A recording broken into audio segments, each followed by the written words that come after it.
Welcome to Pick Me Up, I'm Scared, the podcast.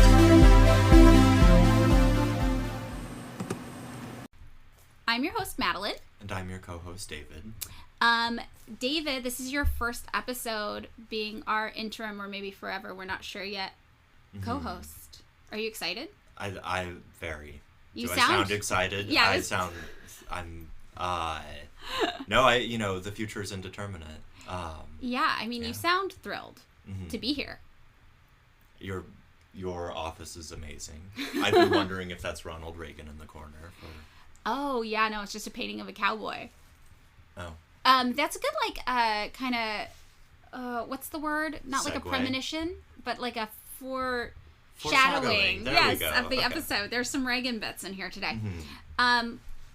Well, before we get into the episode, we have a little bit of housekeeping to do. The first one is our Patreon is up and running. And we are trying something new on our Patreon where we are going to try to do bonus episodes that are more like our regular episodes, but are just supplementary material or like more information on the topic we're talking about on our main. So we will get to a point in this episode where I will tell you what the bonus content in the Patreon is going to be. So you have a chance to decide if you think it is worth $3 a month for you to sign up for our Patreon. And over there, David has been taking over answering some of your messages and taking your recommendations for show topics. You did your first day of answering messages. I did my first day of answering messages. I am sorry. I do not have Madeline's naturalness with social media. It's good. It's a good balance. Yeah. I think the tone I have struck is office manager at like a mid-level supply company. Yeah, I think that's good. You're like the office manager of the content. Mm-hmm. Yeah, I think that's good. I think together we'll be a dynamic duo. What you've always needed is more bureaucratic language in your podcast. I think I've said that for forever. Okay, well, I think you don't know this, but I have talked about this in podcasts before where I am very pro-bureaucracy. I think I know that from just personal life. Oh, you just know me. Oh, yeah. Okay, yeah. I think the bureaucracy can save the world. Mm-hmm. It's my radical stance. The other housekeeping thing to make note of is book stuff. There actually is a discount going on until the 15th. So Wednesday of this week, I believe, at Barnes & Noble, they're doing 25% off anybody who pre-orders the book until November 15th, like the hardcover copy of the book, with the code Pendleton25. So that's my name, Pendleton 25. You get 25% off, and I think that's going to be the best deal on the book to come out before it actually releases January 14th. So if you wanted to get it, I think now is maybe the best time to get it with that Barnes & Noble deal. And I will put a link to where you can pre-order the book in the description of this episode. So with that all out of the way, today we're going to talk about something that's very, very topical. We are going to talk about Israel, but people had requested us talking about Palestine, and I really wanted to try to get somebody who was Palestinian to talk about it. I just feel like amplifying a Palestinian voice would have been good. And unfortunately, I was not able to find in the short time period somebody to come in and talk about this. So what I decided is that the best perspective that we could give was an American perspective on Israel. Mm-hmm. So today we're going to be talking about the role of the United States in Israel. Mm-hmm. And I think that's something we're uniquely qualified to do as Americans, and it's something that there is a lot of content on because the United States is heavily involved in Israel. So that's going to be our topic today, specifically Israel and the United States. And just to get our brains kind of going leading up to the episode, I've got some stats. I got some statistics. So since World War II, the United States has provided more foreign aid to Israel than to any other country. Adjusted for inflation, it's a total of nearly $318 billion with a B dollars. And that would be enough for reference to end hunger and homelessness in the United States, both combined for over 7 years. That sounds great. Yeah, but no, we're giving it to Israel instead. Yeah, the next highest amount of aid on this list since World War II was aid provided to South Vietnam during the Vietnam War, which could arguably be called the occupation of South Vietnam by U.S. forces, and that was only around $184 billion, and that was the United States' financial efforts to contain the spread of communism in Asia, along with the domino theory that if you let one Asian country fall to communism, they all would. This was something that the United States considered of paramount political concern, and that was nowhere near the $318 billion that we've given Israel. I have a feeling that I'm going to hear the word containment and the word domino a lot. You today. might Yeah. hear it once. You Okay. might hear it once, not a lot, but you might hear it once, yeah. So, between 1976 and 2022, the U.S. supplied Israel with almost 30,000 smart munitions, including these things called JDAMs, which we're going to talk about, paveways, and SDB smart bombs, which are currently the bombs being used to level Gaza as we speak. In fact, 71% of Israel's total aid from all outside sources is U.S. military aid alone. And since the year 2000, over 86% of annual American aid to Israel has funded military efforts solely. Okay. So most of the aid we're giving is military aid. And these figures do not even include an additional $500 million. What is that, $500 million? Allocated annually from the Defense Department as well, which is counted totally separate than our regular military aid. Okay, so this is not even in the almost $300 billion Nope, figure. This is just extra. Oh, that's fun. Yeah, And in full, the United States funds 16% of the total Israeli military budget. And if you're wondering, do my tax dollars pay for that? If you're an American tax-paying citizen, they sure do. And also if you're an immigrant who pays taxes too, because you still pay taxes as an immigrant. And that whole no taxation without representation thing that we love to tell in our lore of founding the United States. Oh, that's a lie. Yeah, that's a lie. That's a lie, because minors get taxed even though they can't vote, and immigrants get taxed. Yep. So all of our tax money is funding all of this. And this means that, yes, our tax dollars are being used to murder Palestinian children as we speak. 1,741 children were killed by Israel from the year 2000 up until October 6th, 2023. And from October 7th, 2023 through November 6th, 2023, that's like a month basically, the last month, 4,104 more Palestinian children have been killed by the IDF using bombs that our tax money paid for. So this is really an American issue as well.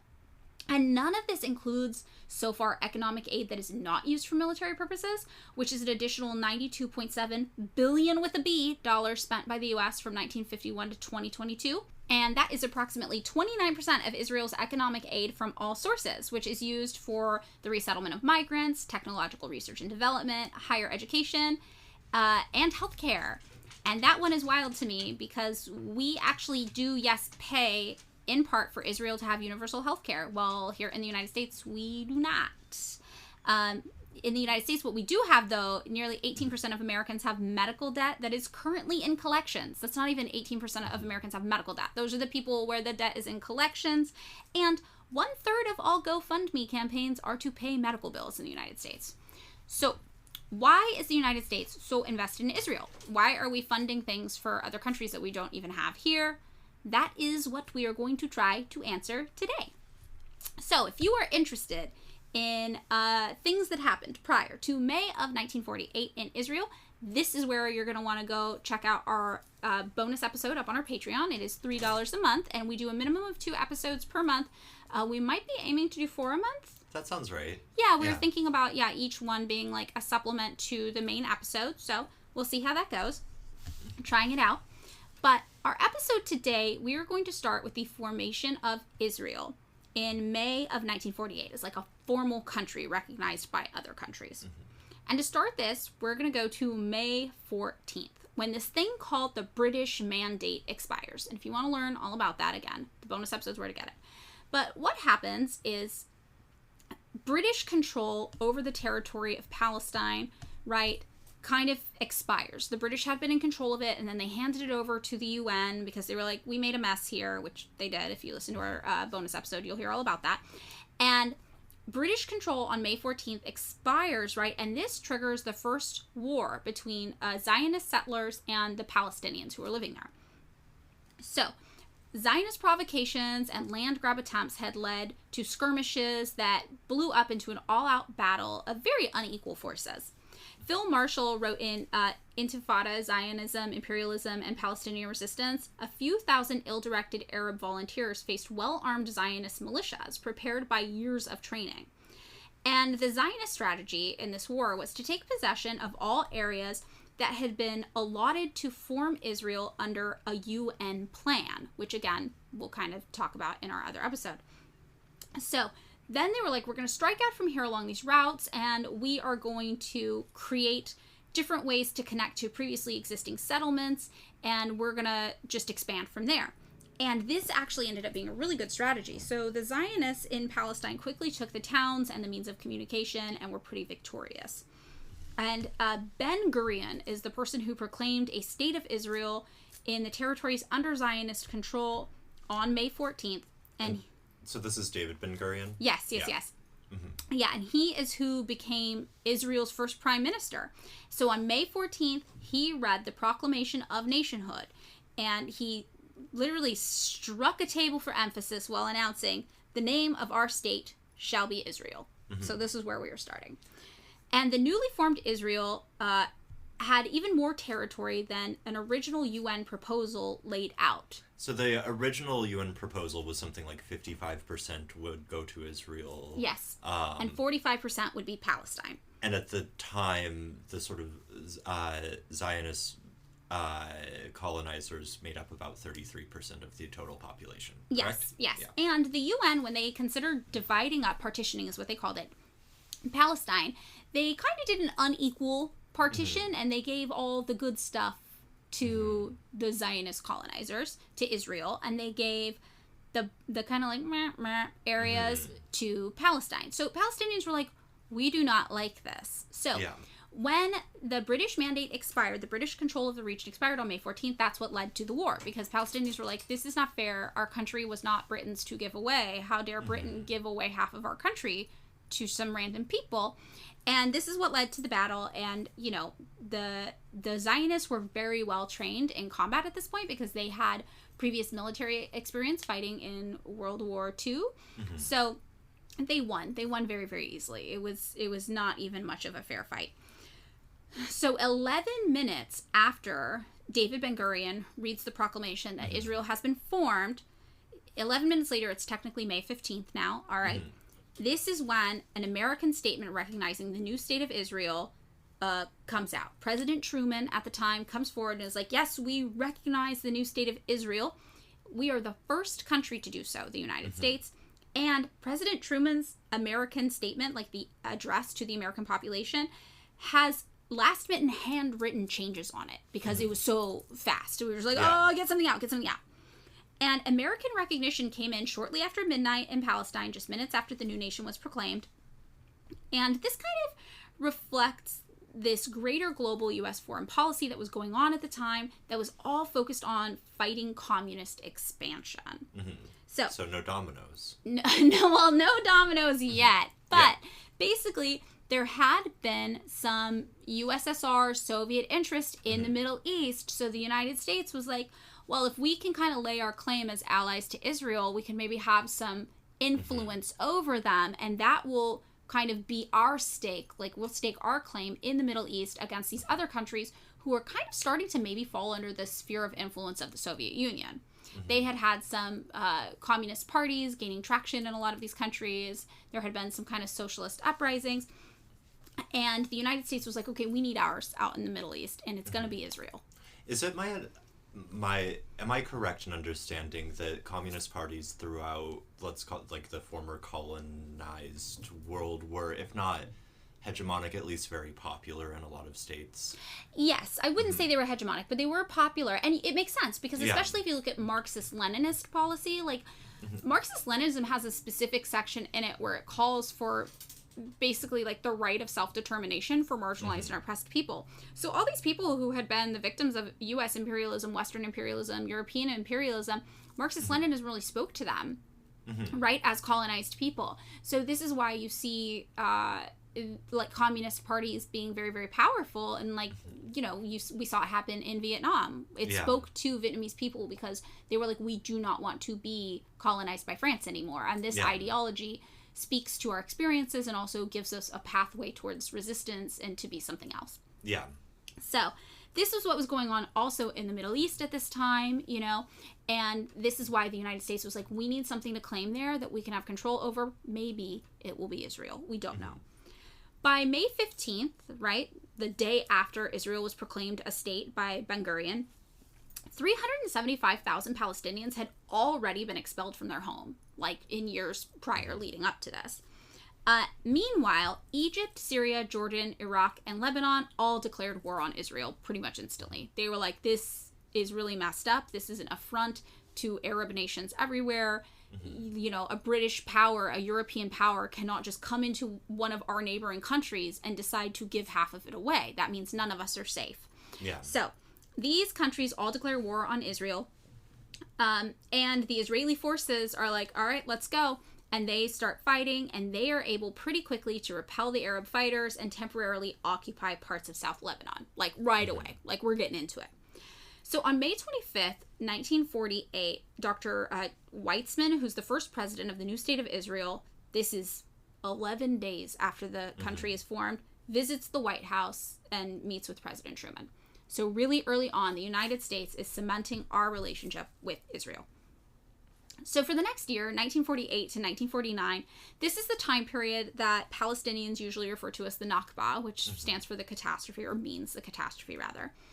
And over the next year and a half or so, another 375,000 Palestinians are also forced from their homes, tallying up around 750,000 total in this experience.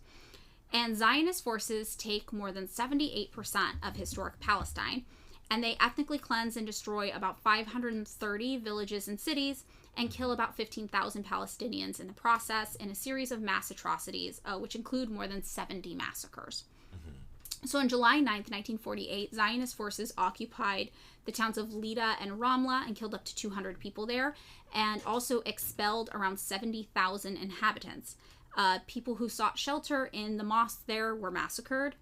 Between 80 to 170 people inside the mosque were killed with machine guns, grenades, and rockets, and 25 people were killed elsewhere in the towns.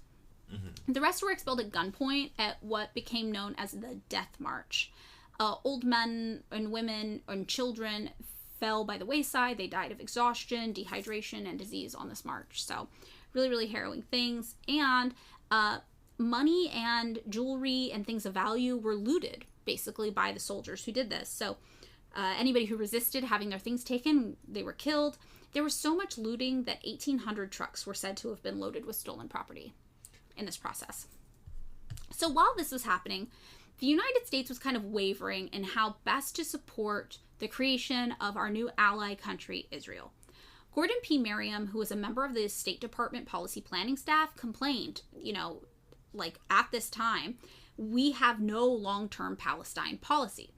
We do have short-term open-ended policy, which is set from time to time by White House directives. But he was like, we don't really know what we're doing in this region with this new partitioned country. And this was something that we learned in the bonus episode, which is that under Truman especially, that it seems sort of like Palestine policy was basically a whim and he could change his mind at any moment. And he often did. Yeah. And people higher up in other departments of the U.S. government all had conflicting ideas about whether we even should support the formation of Israel, how involved we should be, how vocal we should be. This was an endless source of conflict during the Truman administration. So our support at this time was visually very prevalent, but also kind of not concrete. So we were saying a lot of the right things, but we weren't yet committing materially. Right. Yeah. We were like a boyfriend who swears he's going to change. We were saying all the things, but we weren't really doing anything, and we were kind of one foot in the door and one foot out, and we weren't even sure if we liked this relationship yet. Yeah. Yes. So meanwhile, while this is going on in the United States, massacres are continuing during, the Nakba. On October 30th, there were two. There was one mass murder that occurred in a village called Sasa, and that's according to Israeli forces. They talk about what happened there, what the Israeli forces did there to the Palestinian people. And there was also a massacre by the IDF in the village of Saliha, where the IDF entered. That's the Israeli Defense Force, and they killed up to 94 people who had taken refuge there, and more than 8,000 people who were remaining after that just fled. Israel then, after committing all these atrocities and massacres in these villages, prohibited displaced Palestinians from returning to their homes. So if the IDF came to your town and killed a bunch of people, and you were like, oh my god, I'm afraid for my life, and you left, you can never come back. Yeah. So today, it is actually illegal to commemorate the Nakba in Israel. Really? Yes. So this is something that people aren't really allowed to talk about. Palestinians obviously talk about it, but there's a lot of rules about what you can say and what you can't say about this. So even if you are Israeli, yes, you are not allowed to talk about... You're not allowed to commemorate it, which that's the way the law is discussed. So there could be different ways. There could be different things you're allowed to say or not say. Okay. But, you can see IDF soldiers. There's videos of IDF soldiers who engaged in these original practices of the Nakba, these massacres, talking about what they did. And they talk about it very plainly. And you can find these videos pretty easily on the internet. And it is rather harrowing to watch, because in some of the videos you'll see these elderly former soldiers laughing while they talk about, torching civilians with flamethrowers or sexually assaulting teenage girls. I mean, it's really, really... It's dark. It's dark. Yeah. So this is all, from the jump, a mess in the region. It's extremely violent. It is not peaceful. And remember, Egypt, Jordan, Syria, Lebanon, and Iraq all declare war with Israel too. And by 1949, Israel was able to secure a truce agreement with most of those countries, but fighting continued inside the borders of Israel and Palestine between the Zionists and the Palestinians. So, from 1950 to 1959, we have some more developments here. In 1950, the remaining 2,500 Palestinian residents of a city called Majdal were forced into the Gaza Strip. And about 2,000 inhabitants of Bir al-Sabeh were expelled into the West Bank, and some 2,000 residents of two northern villages were driven into Syria. So we see a lot of people are still being displaced from their homes. And by the mid-1950s, the Palestinian population inside Israel's borders, remember the state has been partitioned into two separate entities, had become about 195,000. And that was dropped down from around 2 million before the formation of Israel. Yeah. Can you say anything about what the Gaza Strip is, just for... Oh, yeah. So the Gaza Strip today is part of the land that is technically Palestine, but it is being occupied by Israel. So there are two main regions we talk about when we talk about Palestine. There's the Gaza Strip and there's the West Bank. The Gaza Strip has around 2 million Palestinian people living in it. Most of them are refugees, I believe. Most, if not most, a great portion of them. And the West Bank has around 3 million Palestinian people living there. And the Gaza Strip is now walled in. I think in 2002 there was a campaign to wall it in, semi-recently, if not 2002. And it's been called an open-air prison. Some people are like, don't call it a prison because that implies that the people there did something wrong. Some people call it an open-air concentration camp. There's different words used to describe it. But basically the thing to know is that for Palestinians, their movement throughout the region is very, very tightly monitored and controlled. There's now today a number of checkpoints that Palestinians have to go through to do very normal things. There are certain streets that Palestinians aren't allowed to walk on. There are people who have been living in family homes for generations, and the IDF boarded up their front doors because the street they live on is for Israeli people only. So they have to climb out of windows and jump on the roof and go down a fire escape ladder to exit through an alley just to do things like go grocery shopping or get food. So that is kind of where we see when these people are being expelled from the villages and forced into certain areas. Some of them are forced into Gaza Strip, right? And that's why such a large portion of the population is refugees. Some are forced into the West Bank, which is the other area that is technically Palestine, both of which are now under Israeli occupation. And some are just driven out completely into different countries like Syria, and some people driven into places like Egypt as well, different neighboring countries.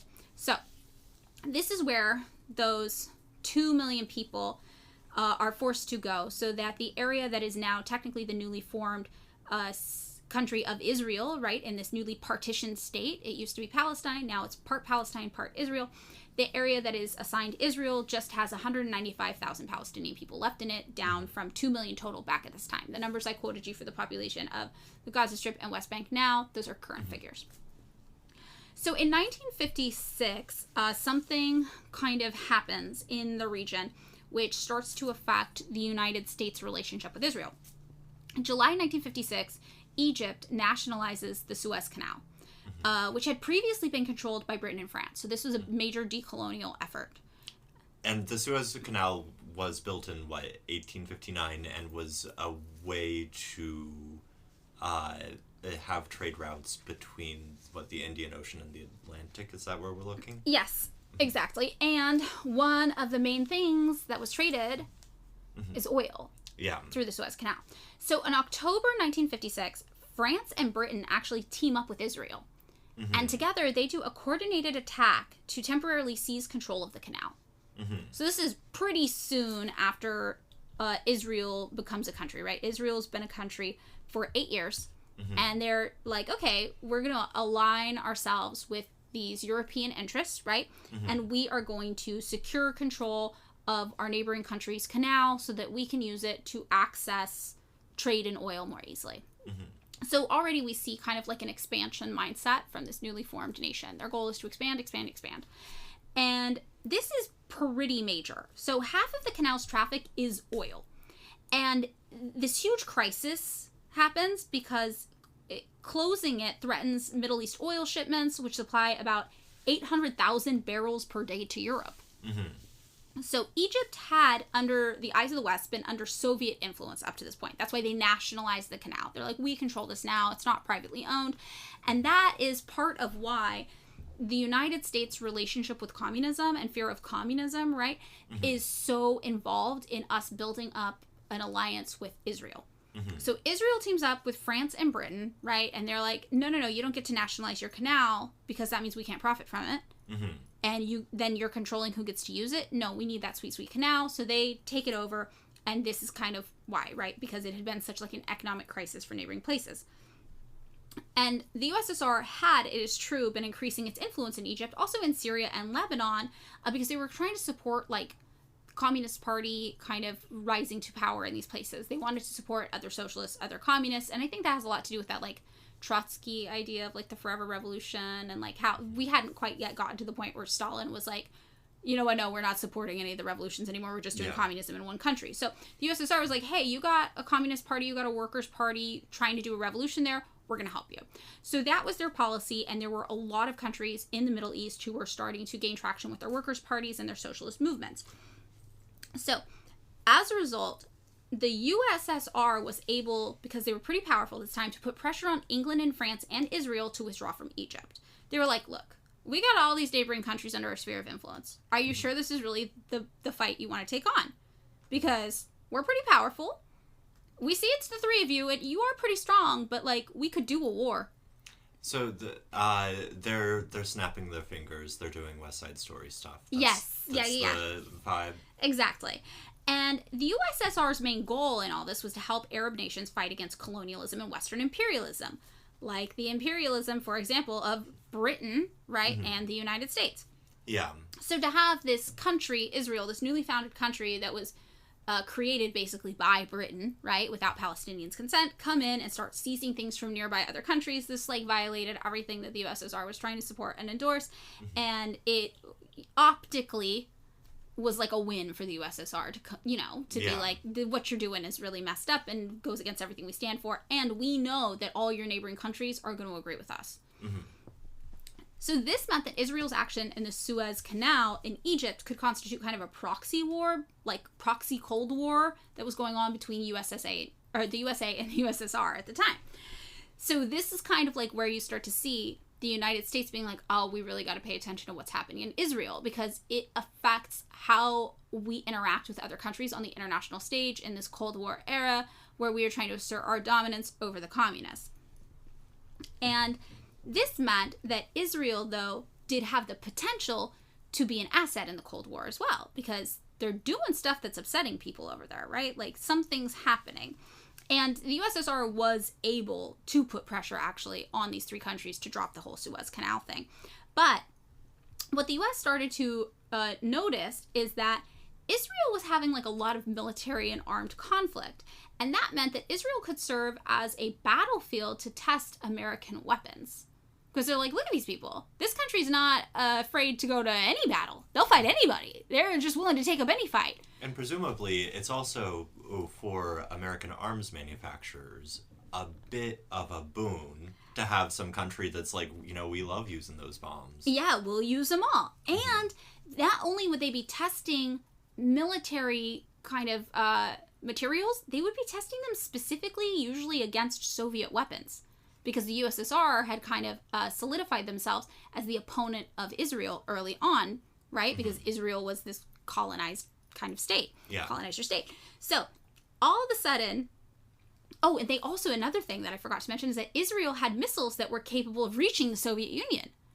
So the United States pays attention to how this whole Suez Canal thing goes down. And that's when they start to go, okay, I'm identifying opportunities here. So this is the bad boyfriend is like, actually... Yeah, I could be a good boyfriend. Because you just won $100,000 off of a scratcher, and I want in on those sweet, sweet resources. So this became this delicate dance, and then it soon emerged to the United States that Israel was an essential middle ground for the United States to wage their Cold War tactics against the USSR, all by proxy. So by 1957, the United States states in this internal memorandum, it is evident that the basic incompatibility of Israeli and Egyptian aims and the lack of firm agreement regarding the assumptions surrounding Israel's withdrawal poses new threats both to the achievement of a modus vivendi on the Suez Canal issue and the preservation of even the present degree of stability in the Arab-Israeli situation. So the United States is like, okay, this is kind of interesting to us, but also... it's a little too much. They're playing too fast and loose, and this means there's never going to be stability in the region. And we, like much of Europe, rely on oil from this region, and the oil only flows if the infrastructure's there to get us the oil, which means you need some form of stability. So the United States is looking at Israel, and they're like, we can work with this, but we have to control them. And so this is when the courtship of Israel by the United States kind of starts, I think, formally. Controlling boyfriend. Controlling boyfriend, yes. And it's this delicate dance, like I said. And Israel does, as I mentioned, withdraw from Egypt, but reluctantly, because they're like, oh, everybody's pressuring us now to withdraw. The United States is like, we see what you're doing and we like it, but not like this, babe. You gotta get out of there. And the USSR is like, really? Do you really want to do this? Because, we will fuck you up. Come on. And Israel's like, oh my God, everybody's so mad. Everybody's so dramatic. Fine, we'll withdraw. But they're like, we gotta have free passage to the Gulf through this canal if we get out of here. And because of this, Gaza Strip becomes an essential point of contention, right? Because it was previously actually controlled by Egypt. And then that control was turned over to the UN. So this is this whole kind of complicated thing. So already we see that Israel is not playing nice with its neighbors. Everybody else is like, not into this. Still, in a 1957 speech to Congress, despite everybody being like, Israel's playing fast and loose and everything's a little wacky, Eisenhower says that the Middle East would be a prize for international communism and asks Congress to provide economic and military support for any nation or groups of nations in the regions with, quote, governments manifestly dedicated to the preservation of independence and resistance to subversion. Wink, wink, nudge, nudge, Israel. I feel like you're not saying domino. Well, okay, it is the domino theory of the Middle East. It is. So, this is where we're starting off with this newly formed country. In the first 10 years it's formed, it's trying to flex its power, it's trying to take things, and the rest of the world is like, okay, we're not going to play ball with you. It's kind of like, when a young person joins a company you work at, and they're full of, new, fresh ideas, but they're, way too aggressive, and they haven't learned how things work there yet. And you're like, I like you, kid. You got the fighting spirit, but you got to learn some things first, It's kind of like that. So that's kind of how the world is perceiving Israel on the main stage. And I think this is, really interesting. And then, obviously, though, we get into the 1960s. Yeah. Which is even more interesting. So anti-colonial sentiment is shaking up the Middle East. The Middle East is like, Europe's way too involved in everything going on over here. Now the United States is asked Congress to start to give economic and military support for, quote-unquote, any nation in the region who is resistant to subversion by the communists, right? So, they're clearly starting to give a bunch of military aid to Israel. You guys are way too involved in here, and we don't like it. So, in Egypt, President Gamal Abdel Nasser, I can never pronounce his name, Nasser. Nasser. Yeah. Struggled to throw off British imperialism and unite the Arab countries. He was like, we gotta get rid of these Europeans. Yeah. We gotta get rid of these Americans. We gotta stand together. We gotta be strong, and we're stronger together. So he is really kind of shaking things up, and all of these Western powers are like, oh my God, like, this is really scary. What if they kick us out of here, and then we don't get to lay claim to controlling all of these resources, like all of this oil? So this is kind of the setup for 1962, when now we've got President JFK, and he calls the bond between U.S. and Israel a special relationship. So he's like, we got to preserve now this special relationship with Israel that we've been cultivating. So I understand that this is a cynical move on Kennedy's part, where he's like, oh, all of these sort of third world nationalists like Nasser, or, oh gosh, I can never remember his name, Sukarno or whatever in Indonesia, are kind of, they're getting a little crazy with the land reform. Yes. They're nationalizing things left, right, and center. Israel is sort of the center around which we can organize a resistance to these third world nationalist governments. Exactly. So he's like, Israel is really important to us out there in the Middle East. They're holding it down because they're the people who don't mind the Western powers being there, and we want to make sure we're the Western power they don't mind the most. So this is kind of JFK's head. And that kind of idea of the U.S. and Israel having a special relationship, that sticks around for a really long time. You'll still hear people reference that to this day. So in 1963, the Cairo Proclamation happens. So the Cairo Proclamation, April 17th, 1963, announces this new United Arab Republic of all of these countries that are like, no, we're coming together and we're standing strong, and we don't want to listen to these Western powers in our region anymore. And one of the things they call for is the liberation of Palestine. Big threat to Western power and Western hegemony, right? So many of these neighboring nations are, yes, moving closer to that like Soviet Union sphere of influence, and the U.S. is so mad about this. So like, we have to just secure any ally in this region that we can. And we need to do this by trying to convince all of these Arab countries that capitalist democracy is so much better than Soviet communism, and you need this. You need us. So this becomes the United States' new plan in the region. So May 17th, 1963, the CIA has this internal document come out. And they're like, the Cairo Proclamation is happening as this whole stream of anti-Israeli statements start coming from all of these Arab capitals. And Israeli sources are telling the New York Times that this is indicative of an increased Arab threat to Israel. So this is the first time we really start to see that Israel is like, oh my God, these countries really hate us. We're under threat of attack. And we need money from you, please. And this reminds me of that meme that's like all of the IDF posts on social media are like this advertisement for like a weird computer game like Risk. Have we talked about this? No, what is this? Okay, so it's like this ad that will like pop up on like the sidebar of websites for an online computer game that's kind of like Risk, where you're like pretending to be a country fighting other countries. But the ad is set up where it's got this like really busty blonde girl, and there's like this beautiful idyllic European looking country behind her, and then the text is like this cursive silly font, and it says, "We are fucking under attack." Yeah. So, and then somebody posted it and they were like, every single IDF post looks like this. Okay. So this is really where Israel is like, oh my God, we are fucking under attack. West, give us all your money and help us so we can fight off these yucky communist influenced countries next to us that you hate. I gotta say, I always click on those ads that I like America. Yeah. These are the games you play.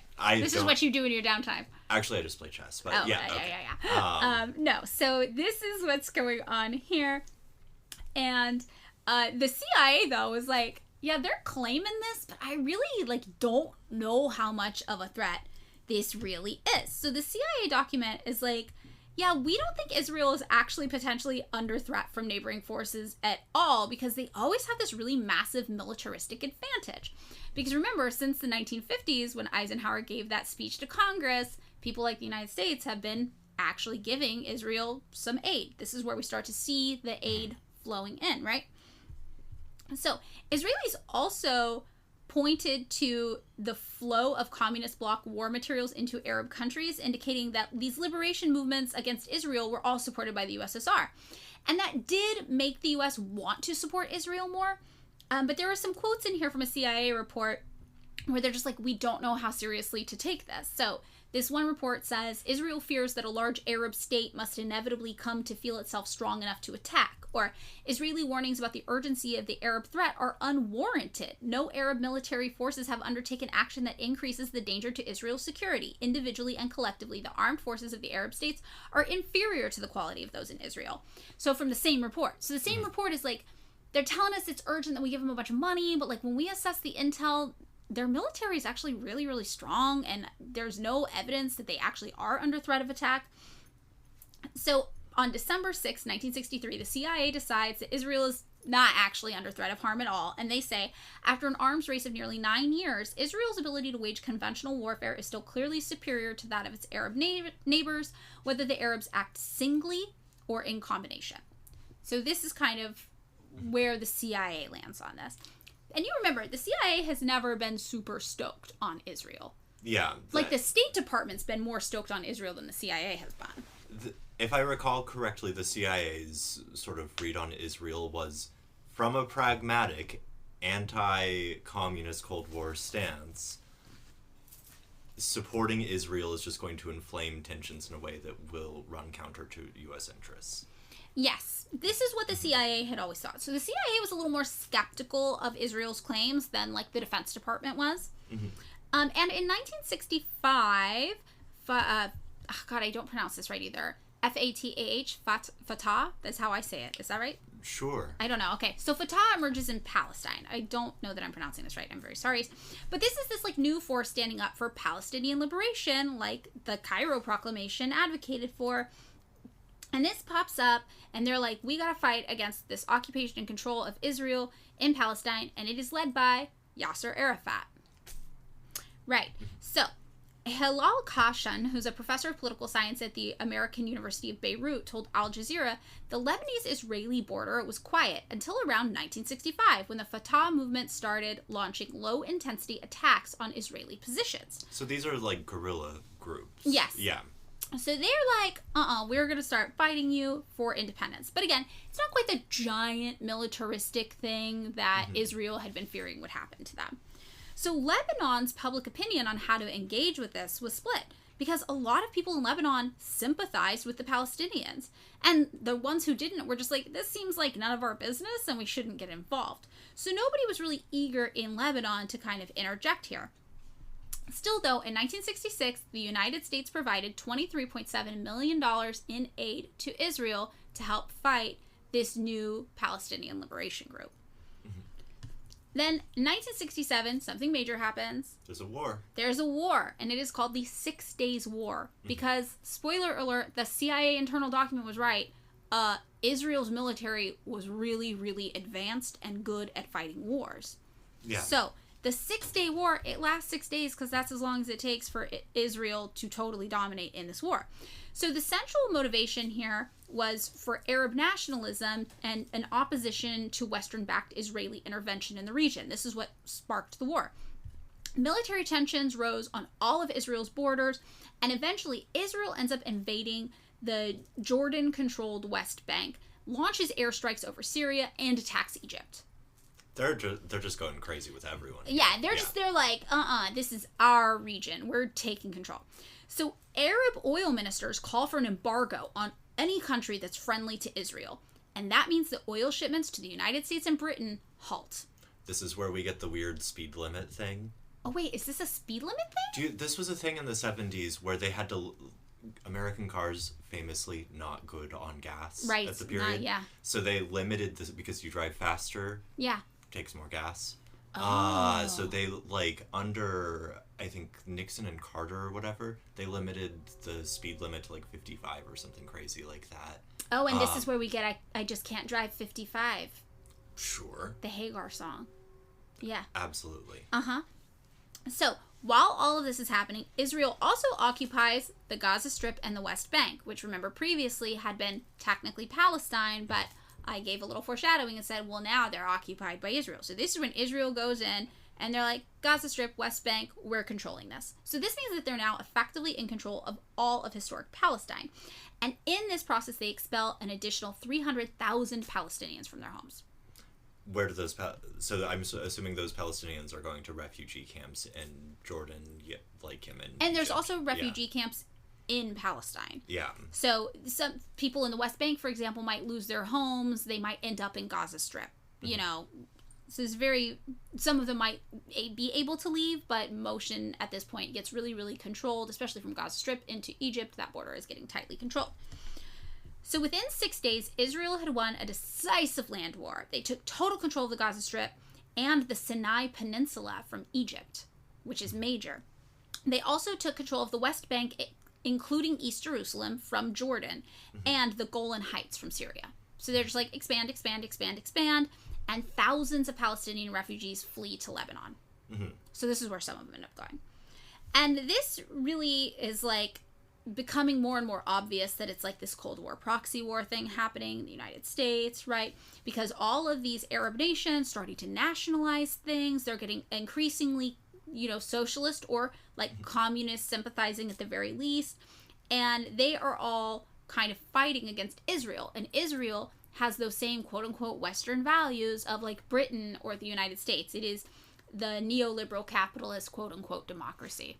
Yeah, and like sort of third world non-aligned movements were like a thing where it was like, hey, we are literally not the first world, you liberal capitalists, not the second world. Right.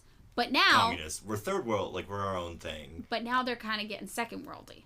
Yeah, I mean, you get, like, Nasser was sort of, like, a very big proponent of, like, third worldism as like, a specific ideology that... So this is, like, all happening that's, like, these people being like, hey, we're our own thing. We're our own thing, yeah. In a way that sort of complicates, like, the already, like, weird Cold War stuff, right? Yeah, it does. But also, they are pretty receptive to the USSR, because the USSR is not coming in being like, yeah, come join the Soviet Union. They're like...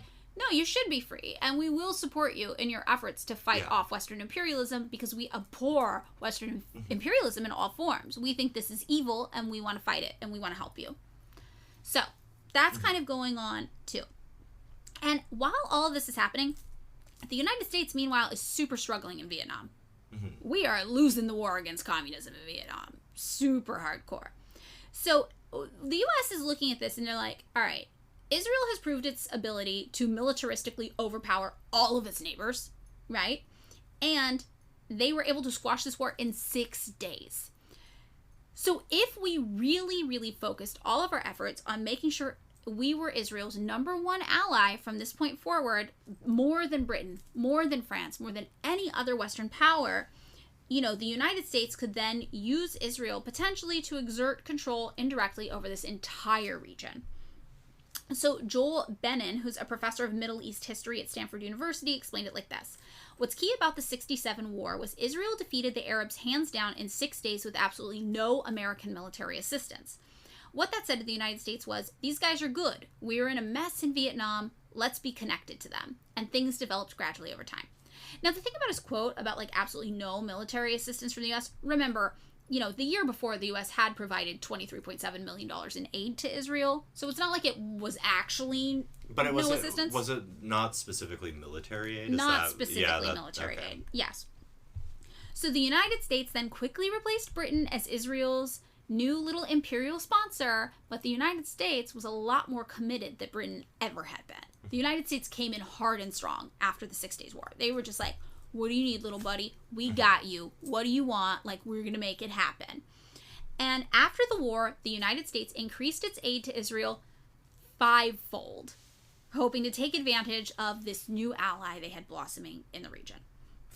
Meanwhile, in 1968, Yasser Arafat's Fatah took control of the Palestinian Liberation Organization, the PLO, which you've probably heard of, which is a broad coalition representing the Palestinian people and their struggle for liberation. And Palestinians now started to launch operations against Israel with the 14 groups under the umbrella of the PLO. So resistance fighting is ramping up. They're like, we're not just going to go down without a fight. And in 1969, on November 2nd, delegations led by PLO leader Yasser Arafat, and Lebanese Army General Emil Bustani signed the Cairo Accord. And this was the agreement that transferred control over 16 Palestinian refugee camps in Lebanon to the Palestinian Armed Struggle Command, which was an entity created by the PLO. So the following year, the PLO relocated its main headquarters from Jordan to the Lebanese capital, Beirut, and its military headquarters to South Lebanon. So around this time, Lebanon really steps up and is like, hey, Palestinian people fighting for liberation, we're going to help you. We believe in your cause. We're going to be your go-to people. It seems like people are beginning to pick sides. Well, yes. Have picked sides. People have picked sides, but the sides are really getting solidified. Yeah. Okay, so this is when the United States is like, we're throwing it all, we're betting all on Israel. And Lebanon is like, we're going all in on Palestine. So this gets us to the 70s. So in 1970, the CIA reports on oil developments in Israel. And they're like, about 99% of Israel's total supply of energy is derived from oil, right? And the bulk of its oil comes from outside suppliers. And few countries are willing to sell oil to Israel because much of the free world oil outside the United States is under Arab control or influence. And these Arab countries are not fucking with Israel. They are just like, why are you here? Oh my God, get out of here. But what they're kind of identifying here is that, remember when Israel seized control of Sinai from Egypt? Well, they haven't given that back. They're like, that's ours. And that region has a lot of oil. So Sinai, Egypt is seized by Israel during that 6-day war. And it's viewed as strategic because it provides roughly 10 times as much oil as the areas in Israel's borders at the time. And the only source of domestic oil in Israel proper during this time was this relatively small producing area made up of the Halez, Berar, and Kokab fields. And the oil in these fields was not particularly suited to Israel's needs, and, reserves had been pretty exhausted up until the mid-80s, 1980s. So at the time in the 1970s when this was happening, it was pretty low. And exploration for new oil had gone on since 1953, but they hadn't had a lot of success. So this kind of Sinai, Egypt oil was really, really important to Israel. And this is why since late 1967, Israel claimed, on the basis of its status as an occupying power in Sinai, the right to explore for oil in the eastern half of the Gulf of Suez, and awarded an oil protecting and operating concession to a British subsidiary of a U.S. firm. So already, Israel is like starting to prove profitable, right, in the region. They're like, you want oil? That's why you guys have been trying to please all these Arab countries? We can do oil. We got oil right here. We stole it. We seized it. We took it. We'll give you oil. That's fine. So the United States is like, oh, okay, we can get our little oil needs met here. And this, having, access to this oil from this, occupied part of Egypt saves Israel an estimated $25 million per year also in needing to import oil, which is why, despite pressure from the international community to just, release control of Sinai, they're like, no, we're not doing that. And also, to the United States' credit, they did publicly be like, you gotta lay up on this trying to steal land from everybody shit, Israel, because you're making everybody look bad, and we want to back you, but it makes us look bad to publicly back you when you're going everywhere and stealing everything from people. This feels like we still hear echoes of this because every time Israel takes land, there's a sort of oh yeah, we really do, we would love to condemn that, but also here's our money. Yes, exactly. So the United States is like, this looks bad. I mean, we're happy you did it, but it looks bad, so maybe you should ease up a little. Maybe you should not. So tension is just mounting all over the Israel situation, right? But still, despite this, the bond between the United States and Israel is developing. Our special relationship is growing. And at first, the U.S. was mostly giving, okay? But also selling weaponry to the Israelis, which made a little bit of money. And also allowed Israel to borrow from U.S. banks at below market rates. Which is wild. That sounds great for Israel. Yeah. So the United States is giving. And the most we're kind of getting back is we'll sell you some weapons, we'll make a little money, but also we're giving you money because you can borrow from our banks at below market rates. And that's wild because, the Fed in the United States sets the rates for borrowing money so that our economy doesn't crash. Because this is what happened with Keynesian economics. See, after the Great Depression, we used to have this, like, much more free marketing, and then the Great Depression happened, and then all of these American capitalists were like, oh my god, no, the socialists were right, capitalism is unsustainable, and this guy Keynes comes about, and it's like, I hate communism and socialism so much. The only way to save the United States from communism or socialism is to do a teeny bit of socialism as a treat and actually control the markets a little bit. And one of the ways we could do that is by setting the interest rates at the federal level for how much people pay when they borrow money, and that'll help control how much money people are actually borrowing. Yeah. So that's when Keynesian economics gets introduced. And at the time, it was like this heterodox economic theory, but then it becomes like super mainstream, and now it's just a part of U.S. policy. The Fed, right, which is created by Congress, sets the interest rates. But the interest rates don't apply for Israel. That's cool. Good Israel gets its own special interest rates. This is, the rules don't apply for Israel. Feels like a theme already. It's such a theme. You know, like, we'll like, him and haw about you stealing land the oil is on, but we're not going to actually do anything. Nobody's actually that mad. Also, something we'll see is, like, war crimes. Mm-hmm. War crimes are bad. Unless it's Israel. Then it's just like one of those things, what are you going to do? Yeah. And this is like this meme that I'll actually post on our Instagram, because I always think this meme is funny. It's like a Simpsons meme. So it's like Homer Simpson and Bart. And Homer Simpson has the American flag on his face. And Bart Simpson has the Israeli flag on his face. And Homer is saying, hey, nobody gets to commit war crimes but me. And maybe the boy. And the boy is Israel. Yeah. So that's, really, really the rules don't apply to Israel thing is happening here.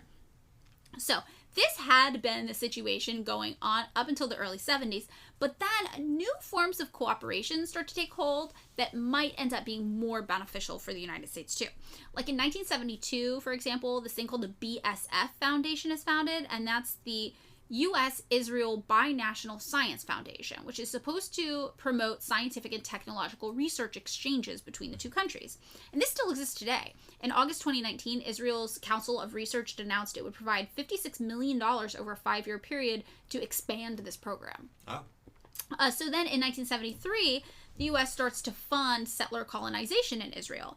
So since 1973, Israel had been receiving approximately $1.69 billion with a B in grants from the State Department's Migration and Refugee Assistance account, called MRA, to assist in the resettlement of migrants to Israel.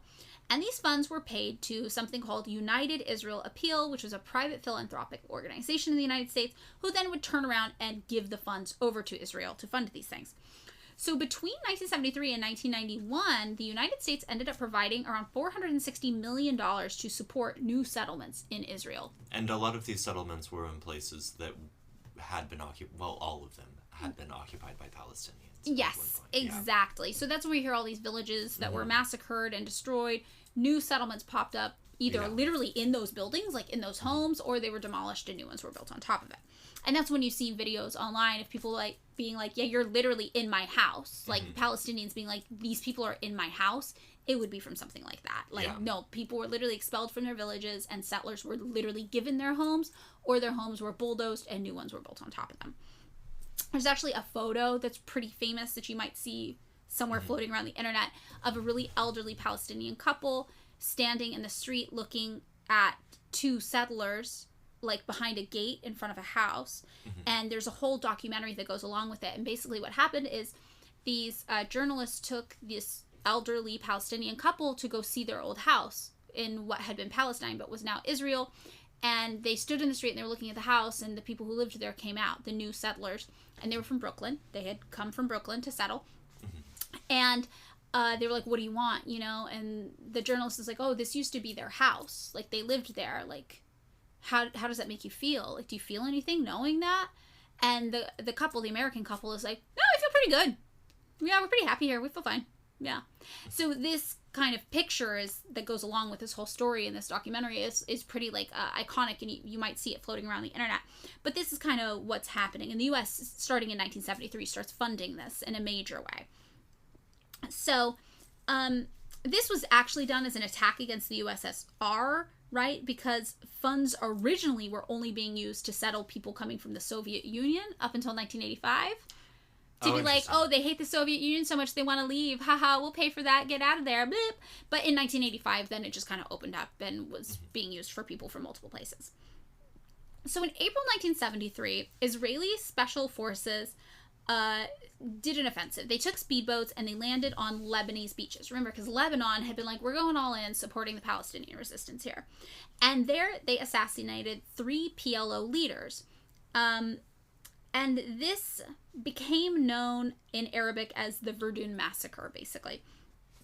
In October of that same year, Israel inflamed tensions in the Israel-controlled Egyptian, Syrian, and Jordanian territories. Remember, because they seized those territories during the Six-Day War. And they refused to remove military from these locations. And the U.S. kind of got mad because they're like, this is creating regional instability that is bad for business. Remember, our whole goal is you're supposed to be there, Israel, stabilize the region so that the oil keeps flowing. But when you do shit like this, it creates instability because it pisses people off, and now everyone's going to start fighting. Meanwhile, though, the U.S. didn't really have much of a leg to stand on because we were still, yes, losing the Vietnam War to communists fighting for independence there. So, also, anti-colonist sentiment started to emerge all over Africa. So the United States is like, Israel, we really can't deal with you right now. Can you just get your shit together and hold this down? Because we're losing all sorts of wars all over the place. Domino theory. Yeah, okay. Domino theory. The domino theory is domino. All the places are falling to communism. Yeah. And the U.S. is kind of freaking out. So Israeli intelligence discovers that Egypt and Syria plan to attack in the hopes of gaining back access to Sinai, which Israel had taken in 1967, and Israel does not want to give up because it's got all the oil. So Israel's like, we're going to do a preemptive attack. But then they're like, wait. If we do that, we're going to be viewed as the aggressor in the region. Wouldn't it be better to be viewed as a victim in the region? Like, oh my God, no, they attacked us and killed so many of our people. Oh, that's so sad. So they also were like, the United States will like that a lot better, right? Because the United States told us we can't go fucking shit up over here and being super aggressive. But we really want to fuck shit up. Yeah, they really wanted to, but they were like, no, strategically it'll be so good, it'll make us look like a victim, and then the United States won't be mad at us. And then Secretary of State Henry Kissinger was like, yeah, good call, because if Israel had struck first, quote unquote, we would not have sent over so much as a nail. So they're like, you're right. If you had struck first, there's no way we could have supported that. But because you waited, you had the intel, and you're like, we're going to get attacked, we're just going to sit here and wait to be attacked, then you knew we would be able to support you because now you're defending yourself. That's nice. We're defending your illegally seized oil reserves in Egypt. Who can blame you for that? Usually the only times I ever do violence is when someone attacks my ill-gotten goods. Your ill-gotten goods. Yes. So this ends up becoming what is known as the Yom Kippur War, because it's October 6, 1973, it's Yom Kippur. So, Egyptian and Syrian armies attack Israel. Israel pretends to be surprised. Oh no, you're attacking us. Israel fights back, drives back the Egyptian and Syrian armies, but Israel did lose 2,500 of its own people. So they let 2,500 of their people die so they could justify being... expansion. Yeah, exactly, yeah. So then Nixon is like, okay, because you're the victims, I'm allowed to order weapons and supplies to be airlifted into Israel. Well played, guys. And Israel ends up trapping a section of the Egyptian army in this really strategic area where they have no access to food or water. And Israel's like, haha, we're going to kill them all. But actually, Henry Kissinger is like, you cannot kill them all. Which I'm just like, think about how evil your techniques have to be for Kissinger to be like, that's too far, bro. You gotta walk it back. I have to assume that Kissinger was like, look, hell's already really crowded. I have a private room reserved. Yes. If y'all are down there with me, I might have to share a bunk bed. Right. Yes. Kissinger was like, there's no room for this many evil people in one place. You gotta be less evil. So Kissinger tells the Israeli ambassador that slaughtering the Egyptian army there is just, quote, an option that does not exist. Which, the wording sounds very precise. So they're like, fine, we won't totally massacre the Egyptian army after we trap them in a strategic stronghold without access to food and water, but that's no fun. Now, the USSR, following this war, is even more resolute in their support for Palestinian liberation. They're like, this Israel thing is fucked up, because Israel obviously won the war, right? So the USSR increases their ties to the Palestinian Liberation Organization, the PLO, as well as the Marxist-Leninist Popular Democratic Front for the Liberation of Palestine. They're just like, we're going all in on you guys, because this Israel thing is getting fucking out of control. The Soviets also increased financial support for Palestinian resistance fighting just in general, and that increased the U.S.'s position to back Israel in this Cold War proxy thing even harder. So the USSR is like, we're going harder on Palestinian liberation, and the United States is like, well, fuck, now we gotta go even harder on Israel, because we're not actually caring about, we care about fighting the USSR, basically. Mm-hmm. So the assessment on the U.S.'s end was this. Israel had again demonstrated definitively that it could militarily dominate any other nation in the region. Yeah. Like, Kissinger had to beg them to not massacre the Egyptian army. Yeah. So the United States is like, yeah, Israel fucked up. They really know what they're doing there. But Israel, at this point, their ability to navigate things militaristically is pretty dependent on us, Washington, for funds, weaponry, and diplomatic cover. So the diplomatic cover is like someone goes to the UN and is like, no, this is fine. Right. Or they're like, wait until they strike first. And then they do, and they're like, oh my God, poor victims, here, take all this money. So the U.S. is like, we know how to play the game, and if you stick with us, we will teach you how to play the game, but you need to chill the fuck out a little. So that you can do more damage. So you can do more damage long term. Yeah. Yes. So the United States comes out of, the Yom Kippur War, like, damn, like, they do really know what they're doing. And Congress then appropriates $2.2 billion with a B dollars for the next year to help Israel, quote unquote, rebuild their military, which is now an increase of 350% from the previous year.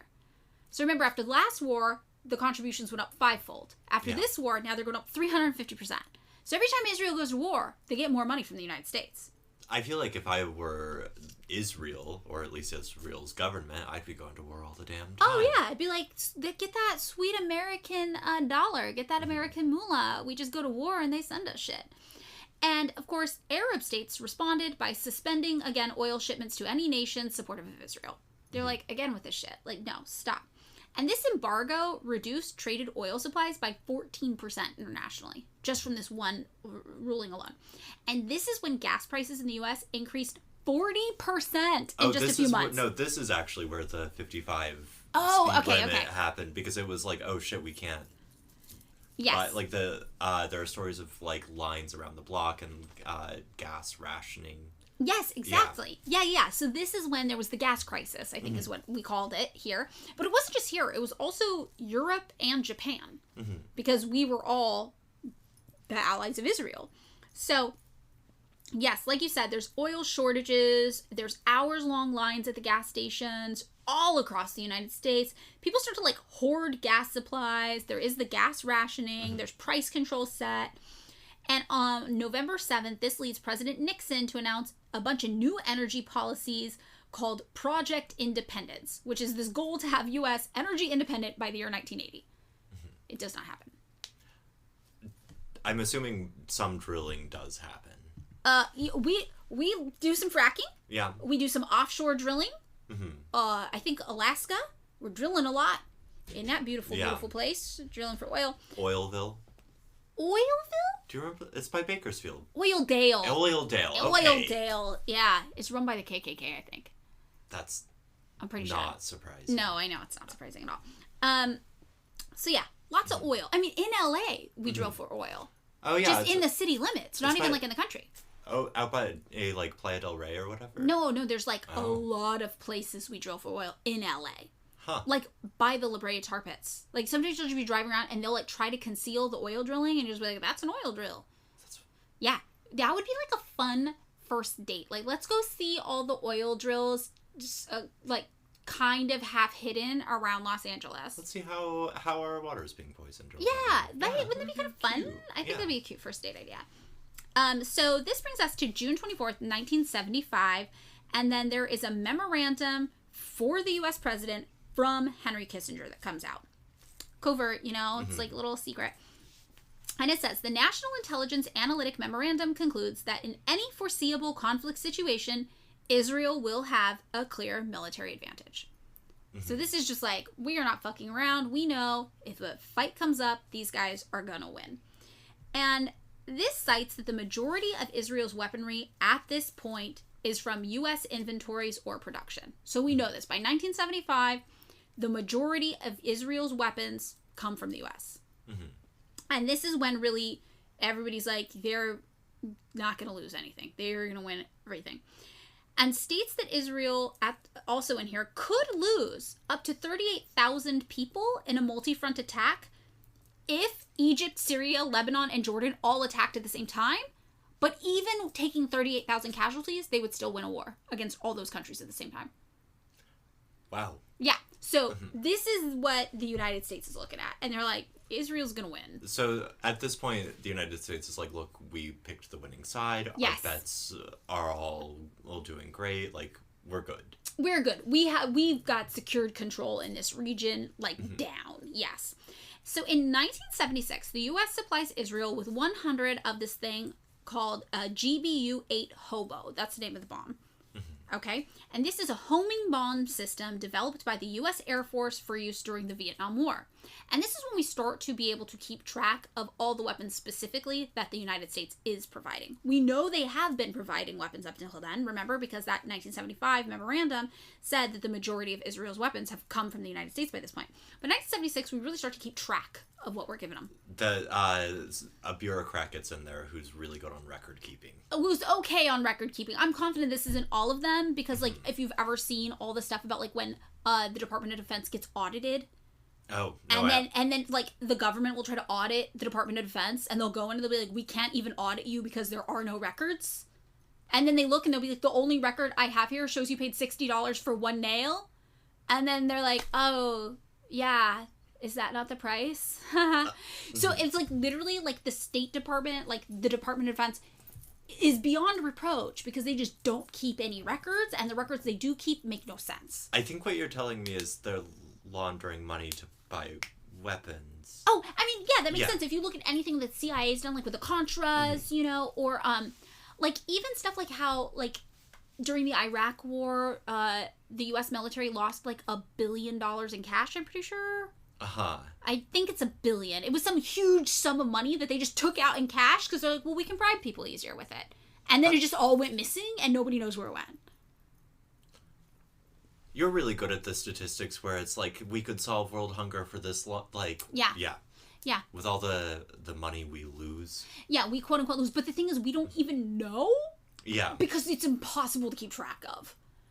Yeah, so, like, this is the thing, too. If you know anybody who's like, I'm a fiscal conservative, it's like, if the U.S. military is not your number one enemy as a fiscal conservative, I don't think your ideology holds any water at all. Because this is where money goes to be lost forever and not be productive, is into our military budget. Cool. Which is wild. So, 1976, the U.S. supplies, we know this, Israel with 100 of these GBU-8 Hobos, a homing bombing system that we talked about that was originally developed by the U.S. Air Force to be used during the Vietnam War. And this weapon was made by Rockwell International Corp., which is a now defunct American military contractor founded by Willard Rockwell in 1973, who, of course, died a multimillionaire, very rich man. This is the guy making these things. In 1977, the Byrd Foundation, which was a U.S.-Israel binational research and development foundation, this is formed. And this provides matchmaking services between Israeli and American companies in research and development with the goal of expanding cooperation between U.S. and Israeli private high-tech industries. So we really start to see 1976, 1977, we see this like military industrial tech kind of mix up between the United States and Israel. Like, your money's ours, our money's yours, we're buying weapons, we're using high tech, and it's all mixing together in this giant pot. It does sound a little bit like a matchmaking thing, which is, you know, would be cute were it not for all the death. Yeah. It's like, oh, you know, like we just really, these like long lost lovers who don't know each other long lost warmongers. Yeah. Find each other and develop at an international business conference. And develop 100 homing weapons to be used to kill children. Yeah. Yes, in war crimes. Yes, exactly. So the projects that the Byrd Foundation takes on are, of course, supporting areas of homeland security, communications, electronics, electro-optics, software, life sciences, and renewable and alternative energy. Because remember, that's a major military disadvantage that Israel has to rely on Egypt for this oil, and the United States has to rely on the whole Middle East for this oil. So this is what they're trying to figure out with each other. And according to the foundation, 381 million grants have so far been awarded to 1,033 projects. And these awards typically range from $700,000 to $900,000 each. And they vary based on the total project budget, other considerations. So we're given a lot of money to try to develop and bolster this like military industrial complex. And so it's all going into like private corporations. Private companies. Right, yeah. Yes. And defense contractors, Israeli, American, whatever.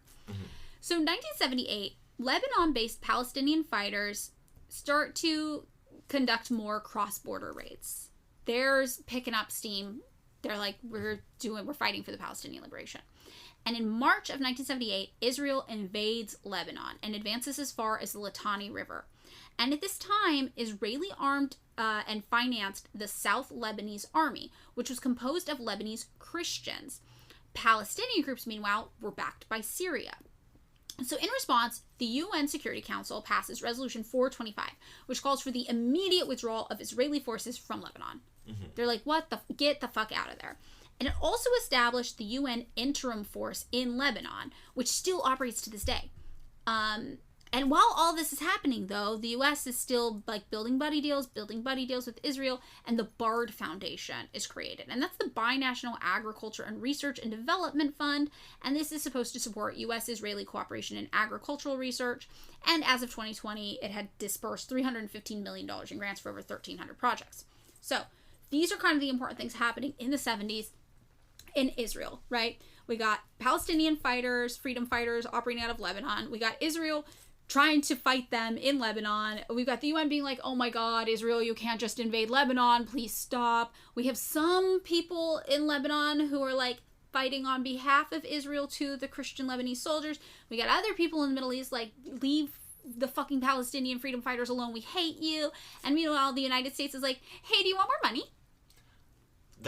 At this point, the original analogy was like an absentee boyfriend, and then we became like a rich boyfriend. Yes. I think at this point we're feeding someone's drug habit. Yeah, we're enabling. We're enabling hardcore, and all of this because by the end of the 1970s, Israel is viewed as this countervailing force to Soviet influence in the Middle East, and we are going to keep our little grip on them as tight as we can. So now we're in the 80s. A lot of good stuff happens in the 80s. I was born in the 80s, so that's how you know there's some good stuff happening there. Countervailing to that, I also was born in the 80s. So, in the early 1980s, Israeli leaders are like, we want to expand our strategic collaboration with the United States military. And we're going to do this by inviting you, the United States, to stockpile your arms and equipment at Israeli bases so that Americans can use them whenever you want during war. Just move on in. We're moving in. The couple's moving in. It's my stuff's your stuff's my stuff. Move on into my place. Collection. They're mixing up the records. Yes. Yeah. Yes. So in 1982, the United States was like, oh my God, Israel, you're so sweet. We're going to give you 100 GBU-15 bombs. And these are an unpowered glide weapon that's used to, quote-unquote, destroy high-value enemy targets. So basically the way these work is the pilot of a plane selects a target before launch, they lock the weapon's guidance system onto that target, the weapon then automatically guides itself to the target while the pilot leaves the area. And this was also developed by Rockwell International here in the United States. So meanwhile, on June 6, 1982, Israel again invades Lebanon under the pretense of stopping PLO raids across the border. The Israeli forces, however, progress pretty far. They go up to the capital, Beirut, and they lay siege to the largely pro-Palestinian West Beirut region. And the invasion leads to the eventual departure of the PLO from Lebanon altogether under the supervision of a multinational peacekeeping force on September 1st. So, like, a lot of people got to come in and be like, we're getting you out of here, we're getting you safe, PLO, this is fucked up. And Israel's invasion of Lebanon also helps to spark the creation of Hezbollah. Is that how you pronounce it? I say Hezbollah, but... Hezbollah, okay, yeah. See, it's so hard. You read the words. Yeah. And you don't say... Yeah, okay. So, this is all done with the backing of Iran's Revolutionary Guard, under the impression, like, that other Arab countries were just abandoning Palestine and somebody needed to fight for them. Yeah. And this ends up being a whole thing. Obviously, the United States' role and sphere of influence in Iran is wild. And we have an episode about it called And Iran's So Far Away. So we talked all about U.S. involvement there, if that interests you. But it's wild. So upon the request of the government of Lebanon, the United Nations authorizes this multinational force in Lebanon, the MNF, in 1982 to help the government regain control over the country. Because Lebanon is just like, oh my God, we need an assist. Everybody's in here. We don't even know what's happening anymore. Israel just thinks the border doesn't exist, I guess. Like, just someone please help. And the UN's like, all right, we're going to come in. We're going to help you get control of this. And the United States is like, God, how involved in this do we want to be? Right? And in the Reagan administration, people are like, should we go to Lebanon as part of this MNF multinational force to help secure Lebanon against Israel? Like, we like Israel. We pay Israel to do things like invade Lebanon to fight the PLO. But we don't want to go there. Right, we don't, but so it's like, it would be weird for us to go to Lebanon and be like, yeah, we're keeping you safe from Israel. Like, we're funding Israel doing this. So they're like, how would it look? What are we supposed to do? And they don't quite know how to handle this. So the Joint Chiefs of Staff all unanimously oppose deploying any U.S. troops as part of this UN multinational force to Lebanon. They're like, absolutely not. The National Security Council and State Department, though, are like, absolutely, yes, we should get involved in that. Because why not? So the Joint Chiefs develop a range of options for America's participation in the MNF, including sending up to 63,000 U.S. troops to Lebanon to disarm the militias that were there and enforce peace in the territory under the control of Syria and Israel. Sounds like a match made in heaven. Right? So the Joint Chiefs are like, if we're going to do this, the best thing we could do is this, I guess. And without congressional approval, Reagan authorizes the deployment of what is seen as a limited mission of just 1,800 Marines. All right, and these Marines, they join the French, Italian, and later British troops in the region as part of this multinational force. And Reagan claims, okay, we're sending these 1,800 Marines, and, quote, their mission is to provide an interposition force at agreed locations, but in carrying out this mission, the American force will not engage in combat. Because it would be with Israel, at least potentially. Potentially. Yeah. Who knows? So the PLO pulls out of Beirut in August 1982. They're like, this shit's getting wild. And the MNF troops then are like, okay, we're going to take our ships offshore. We don't need to be here so much. The PLO left. We're going to start to back away. So as this is going on, in August 1982, Reagan actually gets really mad at Israel. I'm learning that evil people sometimes accidentally are on the right side of history. Well, this is like this thing that everybody's like, whoa, like Reagan demanded a ceasefire from Israel at some point, and Bernie Sanders is like, it's literally impossible to demand a ceasefire from Israel for anything. So all these people are like, holy shit, Ronald Reagan is to the left of Bernie Sanders on the issue of Israel right now. Presumably for one moment here. Well, yeah, but I will say Reagan really committed to this. So Reagan got really mad at the Israeli Prime Minister, Menachem Begin, over Israel doing all of these bombing raids in West Beirut, like in Lebanon, right? And Reagan was like, these attacks have resulted in needless destruction and bloodshed. So this is kind of like, you got Kissinger mad at you, you're being real evil. You got Reagan saying this is needless destruction and bloodshed. You're doing some real bad shit for these people to be like, hey, hold on, not so fast. So Reagan gets mad, right? And on September 14th, Lebanese Forces LF leader and president-elect Bashir Gemayel is assassinated by a member of the Syrian Social Nationalist Party. And now it's just like, oh my God, this, multinational front that was just starting to withdraw, now they can't withdraw because now shit's even crazier in the region and nobody knows what to do. So 2 days later, with cover from the Israeli military, fellow LF leader Eli Hobeika rallied right-wing Christian forces in Lebanon, which killed hundreds, if not thousands, of Palestinians and Lebanese Shias in what's known as the Sabra and Shatila massacre, with death tolls estimated between 2,000 to 3,500 people. And this leads to all this international support for another MNF deployment. Everybody's like, we gotta go in there. And Reagan's like, fuck, what am I going to say about this one? So Reagan says the U.S. troops would now, quote, assist the Lebanese armed forces in carrying out their responsibility for ensuring the departure of PLO leaders, officers, and combatants in Beirut from Lebanese territory and facilitate the restoration of the sovereignty and authority of the Lebanese government over the Beirut area. And he added, in no case will our troops stay longer than 30 days. Mm-hmm. But nobody actually knew what the objective was. Everyone was like, what does that mean? All that stuff Reagan just said. So they're like, could you clarify? Right? So this is back in September. So a few weeks later, September 29th, 1983, Reagan's like, okay, fine. I'll clarify. I can't believe you didn't understand what I said the first time. It was like so clear, but that's fine. So Reagan's like, now I'm going to tell you, their mission is to provide an interposition force at agreed upon locations and thereby provide the multinational presence as requested by the Lebanese government to assist it and the Lebanese armed forces. And everyone's like, okay. So then the next month, October 1983, 5 U.S. Marines are killed in 3 separate incidents. And remember, originally they were like, we're not going to do any combating. We're just going to lend support in a non-combat capacity. Wait, so who kills them?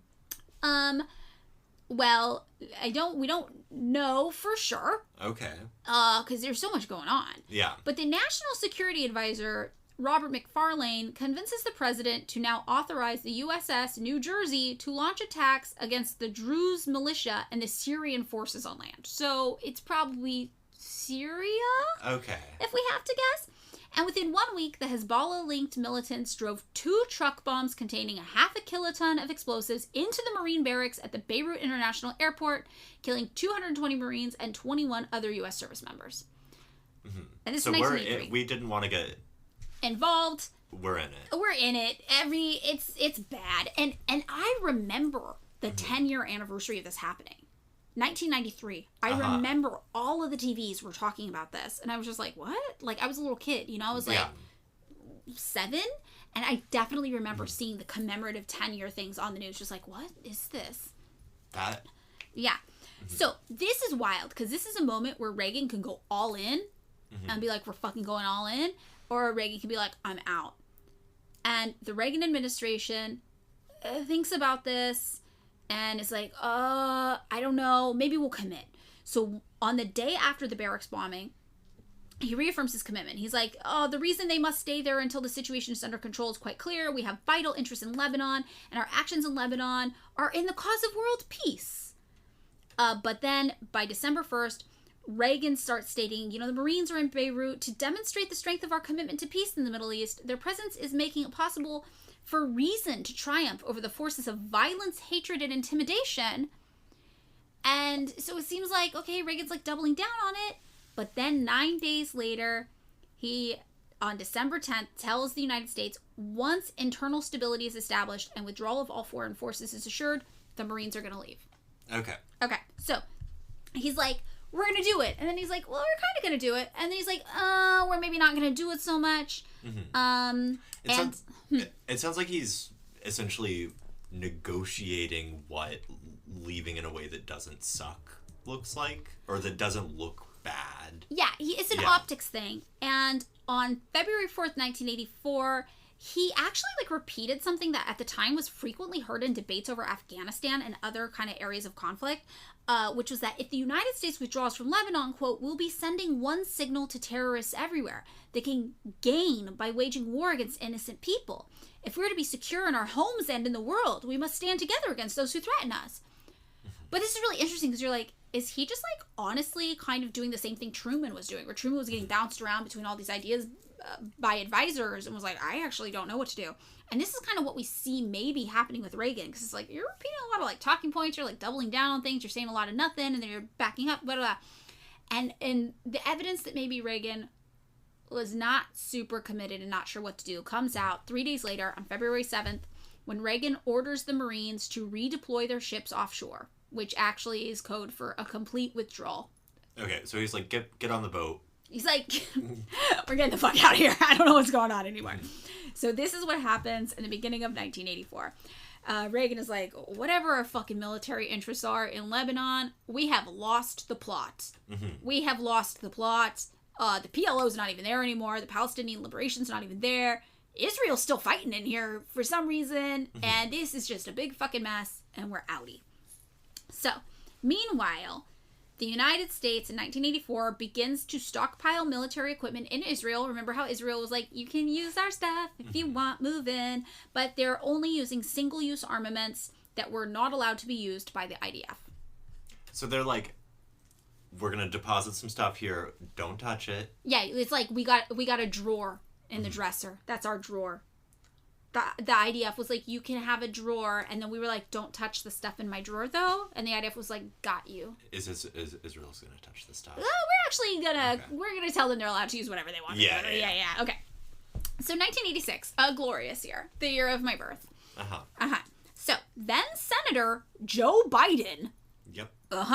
Addresses Congress and says what's possibly my favorite quote about the U.S.'s, like, feelings about Israel. And he says, it's about time to stop for those of us who support, as most of us do, Israel in this body, for apologizing for our support for Israel. There's no apology to be made. None. It is the best $3 billion investment we make. Were there not in Israel in the United States, the United States of America would have to invent an Israel to protect her interests in the region. I'm just saying, Israel and the United States would solve a lot of problems. Oh, we want to put Israel that would, right? Just come here. You can do it here. That's fine. So then he ends it up by saying the United States would have to go out and invent an Israel.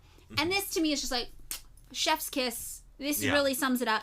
We are in Israel because it secures our interests in the Middle East. We are not there because we are humanitarian. We are not there because we think anything positive is happening. We are there because it is an investment in our political and economic strategy. Joe Biden's very consistent here. He's very consistent. And he also famously said, I'm a Zionist. You don't have to be, I can be a Zionist. I'm a Zionist. So while Joe Biden is in Congress just fucking talking about how in love with Israel he is, Israel starts to kind of step around. Israel starts seeing other people. Oh. I know. It's messy. So Israel is up to some shit. Okay. So on March 31st, 1986, Hal Ford, the vice chairman of National Intelligence Council, tells the director of the CIA, I am concerned that the long-term outlook for Israel and for U.S. interests relating to Israel may be much more troubled than the U.S. intelligence and policy-making communities have yet appreciated. So he goes on to say, and he's like, Israel is posing a threat due to the growth of religious fundamentalism in the region, the ending of any realistic movement to negotiate peace with Palestine, heightened anti-Israel sentiments in the region due to the rise in Israeli raids and preemptive armed actions.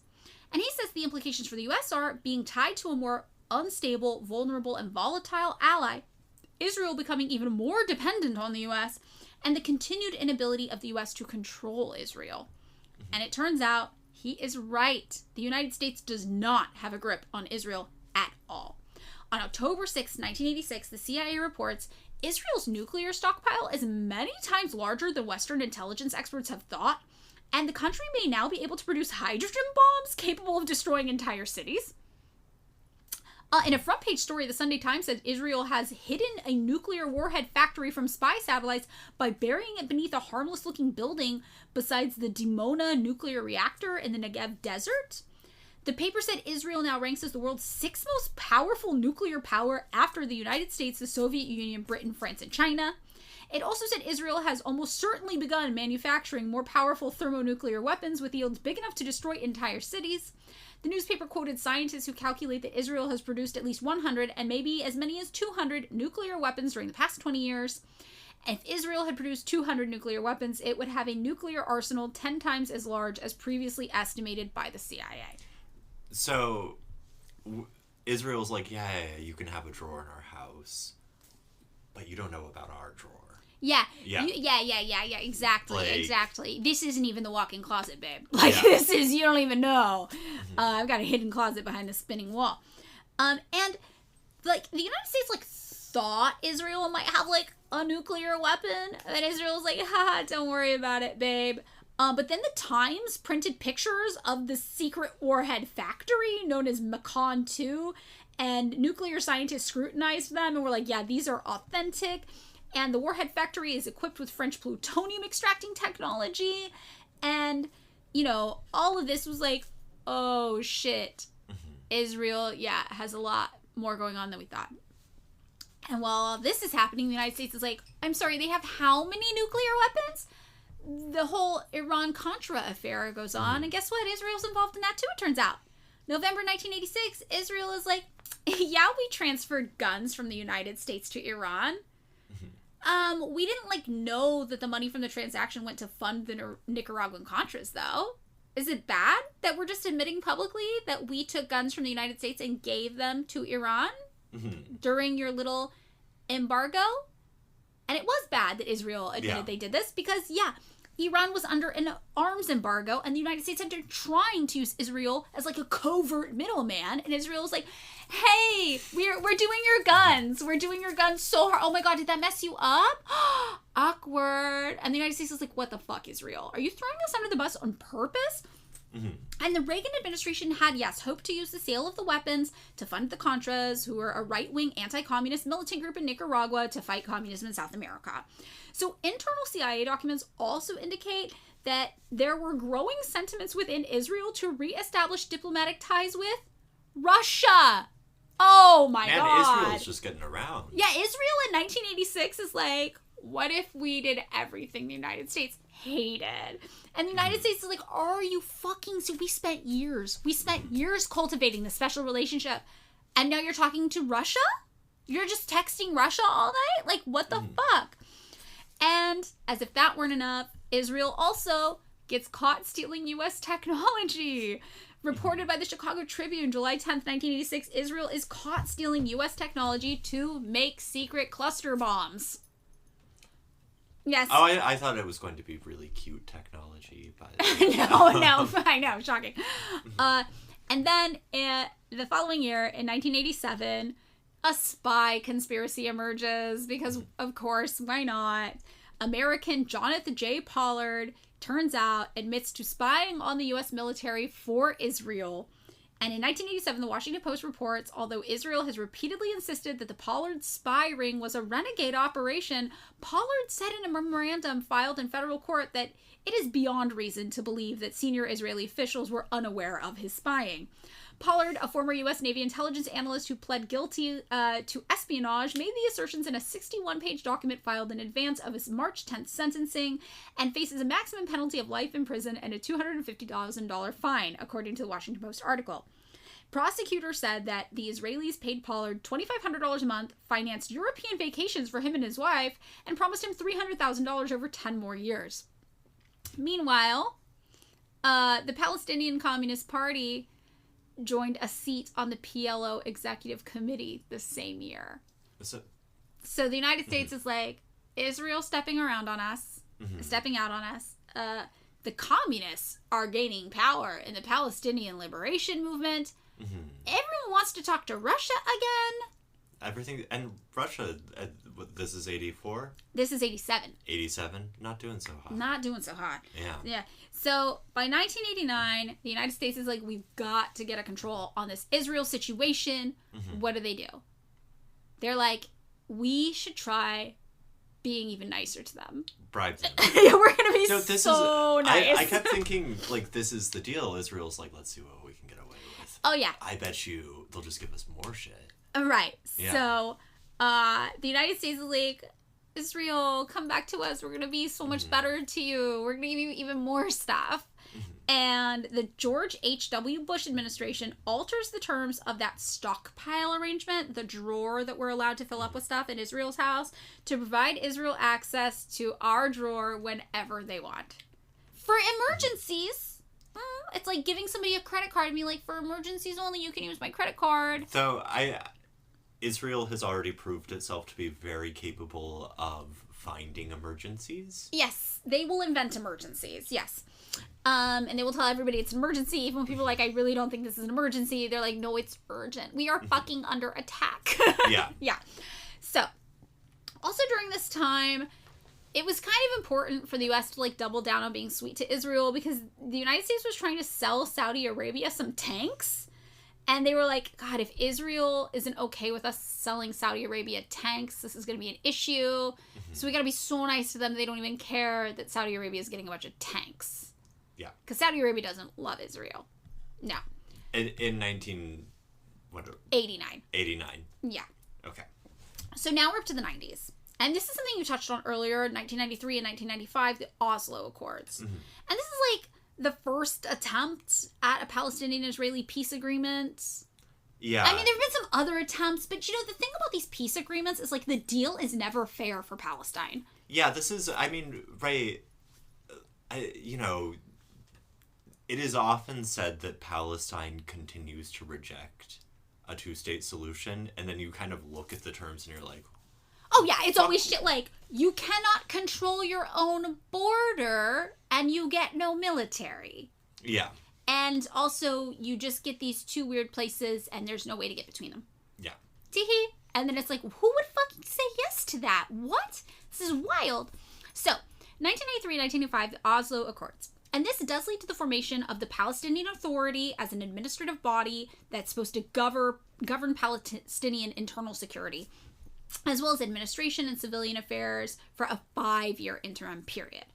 And in this, the occupied West Bank gets divided into 3 areas: Area A, Area B, Area C, and Area A. Initially comprised 3% of the West Bank. It grew to 18% by 1999. And in Area A, the PA controls most of the affairs. In Area B, 22% of the West Bank is represented, and in both areas, while the PA is in charge of education, health, and the economy, the Israelis have full control over external security, meaning they retain the right to enter at any time. And Area C represented 60% of the West Bank. Under the Oslo Accords, control of the area was supposed to be handed over to the PA, but instead Israel just retained total control over everything, including security, planning, and construction, and the transfer of control of the PA just never happened. That sounds right. Like... Yes. So while this is going on, also in 1995, the United States and Israel establish a new little fun bond for us. It's the U.S.-Israel Science and Technology Foundation, and that's to fund and administer projects mandated by the U.S.-Israel Science and Technology Commission. Such as? So this is a bilateral entity jointly established by the U.S. Department of Commerce and the Israel Ministry of Industry, Trade, and Labor, and it is supposed to foster scientific, technological, and economic cooperation between the two countries. So, such as anything. Okay. I think just anything. Yeah. Yeah. And in 1999, something major happens. The Memorandum of Understanding. Do you know what this is? No. Okay, there's been a few of these memorandums of understandings that have passed since then. And, you know, American assistance to Israel now comes from these government-to-government memorandums of understanding starting in 1999. They're these special agreements. The rules don't apply to Israel, that kind of thing. Yeah. So normally when you want to give aid, like Congress gets involved, you know, people have the veto. It's like a whole thing. So the United States was like, we need a way to just get Israel money whenever we want, however we want, without anybody getting involved. So this is just Israel asks for money and no one has to like sign anything. So basically, here's how it is. It's not a treaty, it's not legally binding, and it doesn't require Senate ratification. So Congress doesn't get a say in what happens, but the memorandums of understanding are set up in advance. So if Israel is like, we need this much money over the next 10 years, the memorandums of understanding are like, hey, for 10 years, Israel gets this much money, and nobody can say anything about it. You know, if I were Israel, I feel like this is a thing where I would overestimate If you don't use it, you lose it. Yeah, so yeah, go big. Go big. I think I would be telling the United States that I might need enough money to fund a U.S. healthcare system, for example. So, 2000 to 2009 comes about. And during this time period, the United States supplies 5,890 JDAM kits to Israel. These are Joint Direct Attack Munition kits. It's a guidance kit that converts unguided bombs into all-weather precision guided bombs. It's like smart bombs. And these were developed by Boeing for the U.S. Air Force.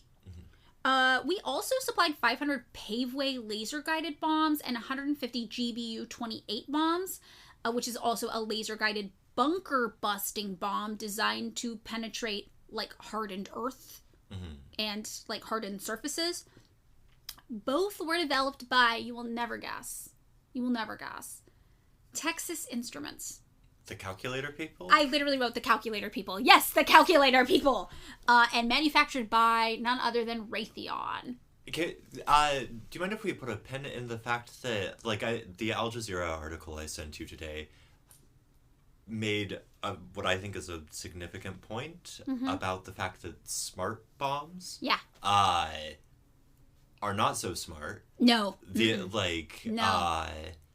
They kill civilians all the time. Yeah, they're not very good at targeting things. And as a consequence of which, the sort of, like, rhetorical move to call these things smart bombs is also a move to obscure the fact that human rights violations are happening. Right. It's like, well, we were aiming for them. The bomb's supposed to just go there. I don't know what happened. But no, it's, like, these things are not very smart, and they massively wound and kill civilians, as we've seen in Gaza Strip recently. So, Texas Instruments develops these things, calculator people. They're manufactured by Raytheon. And just for a little reference, that same period, 2008, because we're talking about 2000 to 2009 here. In 2008, Raytheon CEO William Swanson made headlines by getting a 6% pay increase to a total compensation package for that year of $15.9 million. And in today's money, that would be like $22.7 million per year in salary for this guy, paid for in large part by U.S. tax dollar money that funded the development of these bombs, which were then bought from Raytheon and given to Israel with the special memorandum of understanding money that doesn't get traced, where we just get to give Israel anything they want. Yeah. So, 2006, during the summer of 2006, war broke out between Israel and Hezbollah. And Israel requested that the United States expedite the delivery of precision-guided munitions to Israel. Right? Israel's like, babe, could you jump? And we're like, how high? Yeah. How high? So the George W. Bush administration doesn't do this using this emergency authority that we're allowed to use, but instead just allows Israel to use anything they want in our stockpile, in our drawer, that they granted us. So in 2008, we start working together on this project with Israel to make this thing called David Sling. It's your name. It's your sling. This... we're going after Goliath. Yeah, we're going after Goliath. Specifically, who is Goliath? Palestinian. It's kind of everybody. It was really everybody. So, in 2008, August, Israel and the United States officially signed this project agreement to co-develop the David Sling system. It is a short to medium range system designed to counter long-range rockets and slower-flying cruise missiles fired at ranges from anywhere between 25 to 186 miles. Such as those may be possessed by Iran, Syria, and Lebanon. Okay. So, Hezbollah and Lebanon. And it is designed to intercept missiles with ranges and trajectories, and it is developed jointly by Rafael Advanced Defense Systems and Raytheon. David Sling uses Raytheon Stunner missiles for interception, and each launcher can hold up to 16 missiles, so we could, like, take them and then, like, throws them back. That sounds really complicated. Yeah, And then in 2011, we developed something else called the Iron Dome, which is like a short-range air missile defense system, which is like all using like U.S. constructed parts and funded mostly by the U.S., but just like in Israel. Yeah. We're just like, we'll just build. So we started just like building all of this stuff for Israel to use. We're really like cutting out a lot of the middlemen. Instead of just being like, we'll give you money and you build it, we're like, we'll just get our guys over there and we'll just do it for you. Yeah. We're just going to do it. So that gets us to like 2010, to 2022, maybe. So U.S. supplies to Israel in this time period 8,550 GBU-39 SDBs, small diameter bombs that are extended range, all-weather, day or night guided munitions, made by Boeing. We also supply 11,489 JDAM kits that turn the not smart bombs into the quote-unquote smart bombs, and we give them 700 paveway bombs. Now, a 2010 agreement between the United States and Israel allows for Israel to use a total of $15.2 billion in military grants from the United States to buy F-35 fighter jets from Lockheed Martin.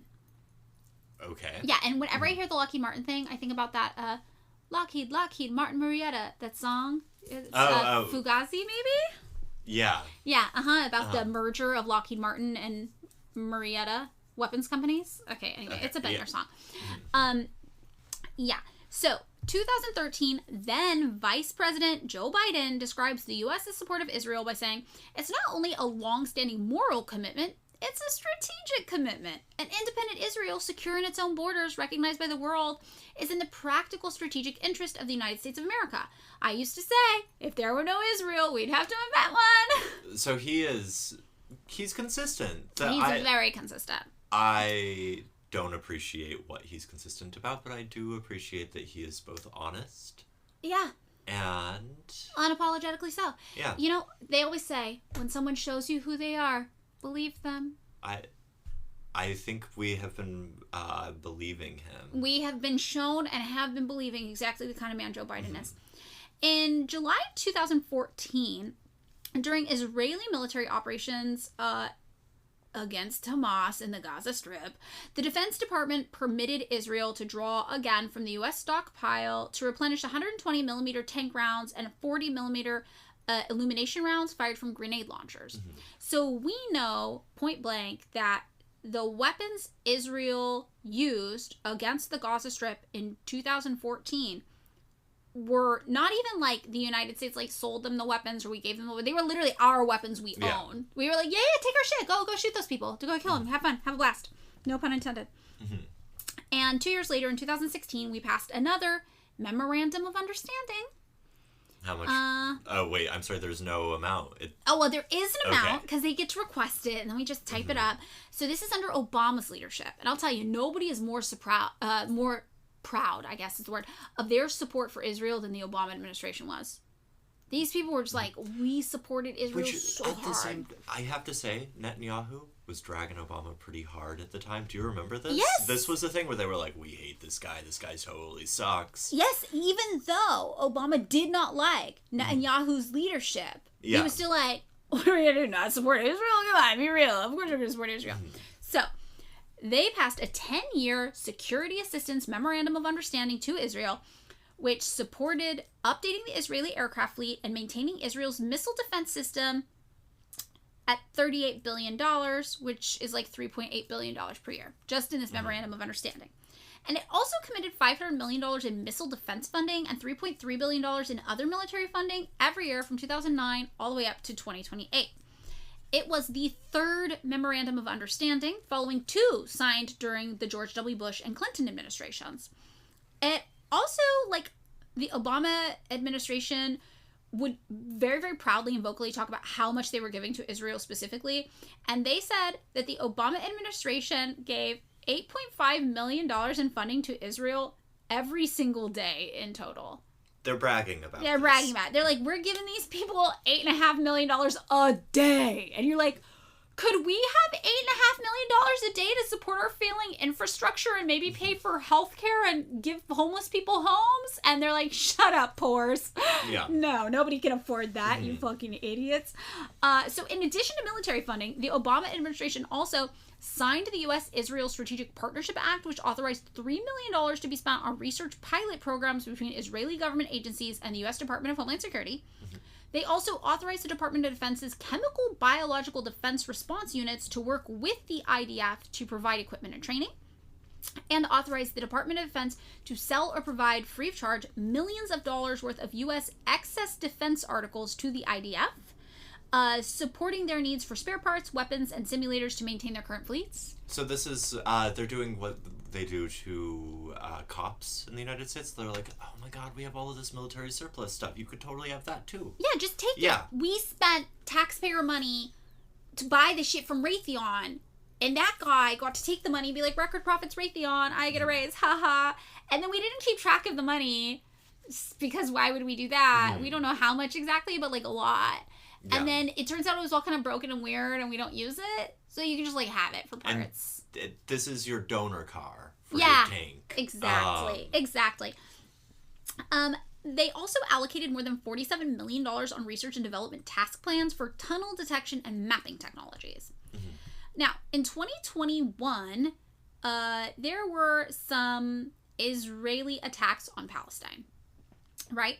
May 10th, there's been a lot this whole time. Yeah, I was wondering, if I recall correctly, in 2014 it was 1,400 casualties? That feels like it could be right. And there are places you can look up the year-by-year casualties from Palestine and Israel, and it is wild. There's also this one website called Counting the Kids, where you can see every year how many Palestinian children were killed by the IDF versus Israeli children killed.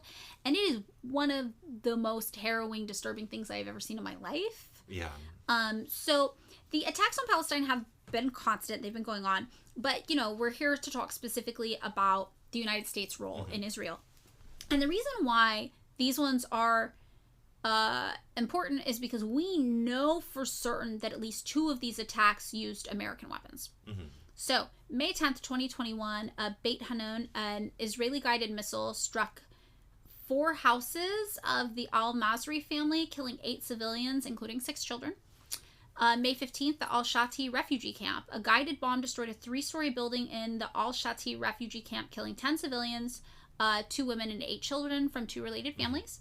And on May 16th, on Al-Wada Street, there was a series of Israeli airstrikes lasting 4 minutes that struck in Gaza City, causing 3 multi-story buildings to collapse, killing 44 civilians. The Israeli military said it was targeting tunnels and an underground command center used by armed groups, but presented no details to support that claim. And yeah, these are the 3 attacks that we know for certain at least 2 of them used American weapons. On May 30th, Human Rights Watch requested permits for senior Human Rights Watch observers to enter Gaza to conduct further investigation of the hostilities that resulted in these attacks. But Israeli authorities rejected the request. And they have rejected every single request for Human Rights Watch international staff to come since 2008, with the exception of 1 single visit they authorized in 2016.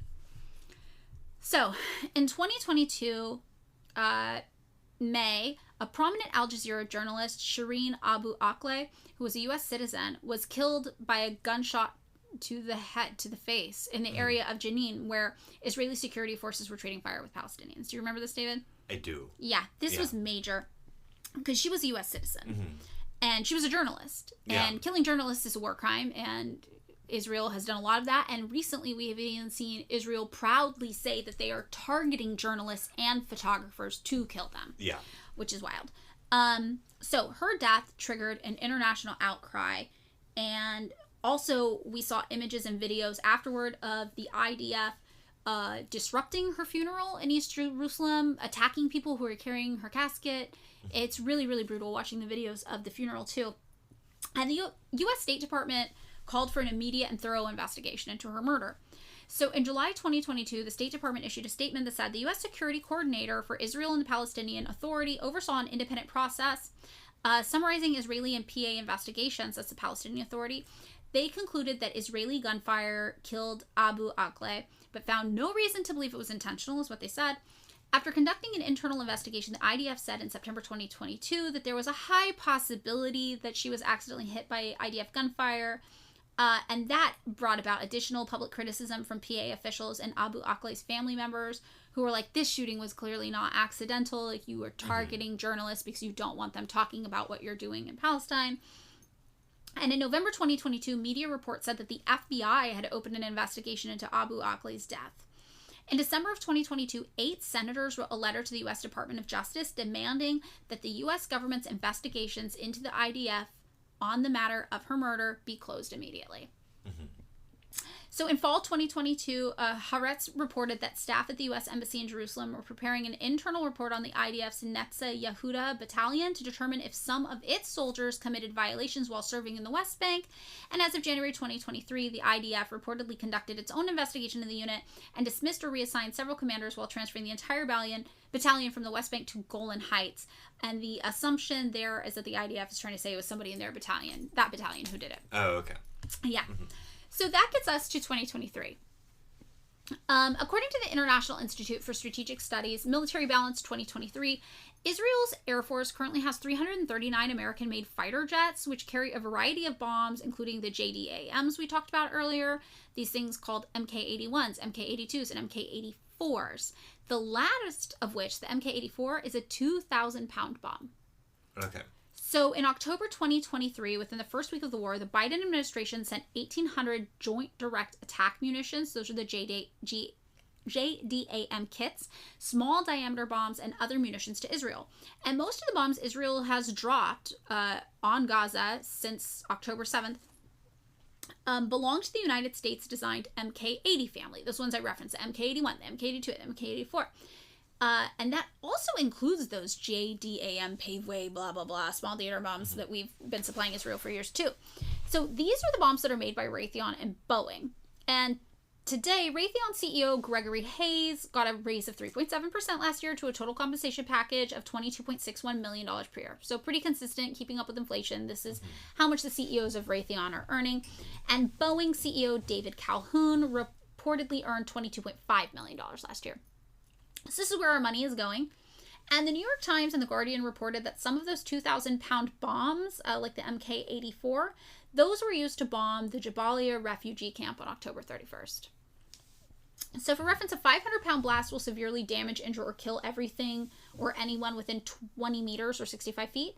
But a 2,000-pound blast, like the MK-84s that were used to bomb the refugee camp, will increase the destruction to around 115 feet and carve a crater of 50 feet across and 16 feet deep. So this is the American-made weapons that were used on the refugee camp. And on November 2nd, the United States passed a bill providing an additional $14.5 billion in military aid to Israel, which, just for reference, is over half the annual price of ending hunger or homelessness in the United States. And on November 7th, according to the latest data from the UN's Office for the Coordination of Humanitarian Affairs, the World Health Organization, and the Palestinian government, Israel's attacks have damaged or destroyed half of Gaza's homes, 220,000 residential units, 278 schools, 270 healthcare facilities, 69 places of worship, including mosques and churches, 45 ambulances, and 11 bakeries. And those U.S.-supplied smart bombs we talked about are responsible for this damage. But as you mentioned, David, these smart bombs are not actually smart. Elijah Magnier, who's a military analyst covering conflicts in the Middle East, told Al Jazeera Israel's use of smart bombs in Gaza is part of a broader military strategy aimed at accurately targeting militant infrastructure to achieve military objectives with no attempt to limit civilian casualties and infrastructure damage. The effectiveness of these weapons in achieving strategic objectives without causing disproportionate harm is impossible. Yeah. So, as of a March 2023 report, the Congressional Research Service says that the United States and Israel have maintained strong bilateral relations based on a number of factors, including shared strategic goals in the Middle East. U.S. foreign aid has been a major component in cementing and reinforcing these ties. U.S. officials and many lawmakers have long considered Israel to be a vital partner in the region, and U.S. aid packages for Israel have reflected this calculation. So, am I correct in understanding that in the middle of all this, we did just pass or the Congress passed what was it, $14 billion spending bill to Israel? Mm-hmm. And this is as information was coming out that our bombs, our missiles were being used to destroy refugee camps. Yeah, and kill children. Yeah. A lot of children. 40% of the, 90, I think last time I looked, 92% of the casualties since October 7th in Palestine have been civilians, and over 40% have been children. Yeah. So this is really our bombs, our tax dollars are buying bombs to kill children. Yeah. And this is really the crux of, like, the United States and Israeli bond, right? Mm-hmm. Like, we give Israel carte blanche to do whatever they want as long as they help us get oil, and they give us a military outpost to fight whatever battles we want in the Middle East against anybody who might be our enemy. Yeah, which we pick, every few... I mean, it was We Iraq. pick a new one, yeah. It was Iraq, and then it was Afghanistan, and then... Libya got in there for a bit. Oh, yeah, Libya was in there, the Gaddafi thing, yeah. As Al Jazeera reports, maintaining Israel's regional military hegemony is a core element of the United States Middle East policy. This has been achieved by the U.S. funding an increasing military arsenal for Israel. Former Israeli officials have argued that regardless of Israel's political orientation, U.S. aid to Israel should remain unconditional given Israel's value to U.S. interests in the Middle East, which is interesting because that's about that Netanyahu thing that you were saying. It's like, Obama didn't like Netanyahu, but it didn't matter. Mm-hmm. You just give all the support to Israel you can because they secure our military and economic and political interests in the region. Mm-hmm. And Joe Biden literally went from criticizing the current leadership of Israel, Prime Minister Benjamin Netanyahu's right-wing conservative government, to saying, just a few months later, we stand with Israel and we will make sure Israel has what it needs to take care of its citizens. Yeah. Even while the United States does not take care of its own citizens. Like, we are not being taken care of. But our president is making sure we know that we will always pay for Israel to take care of its citizens. Appearing alongside Netanyahu, U.S. Secretary of State Antony Blinken last month said, "You may be strong enough to defend yourself, but as long as America exists, you will never have to. We will always be there by your side."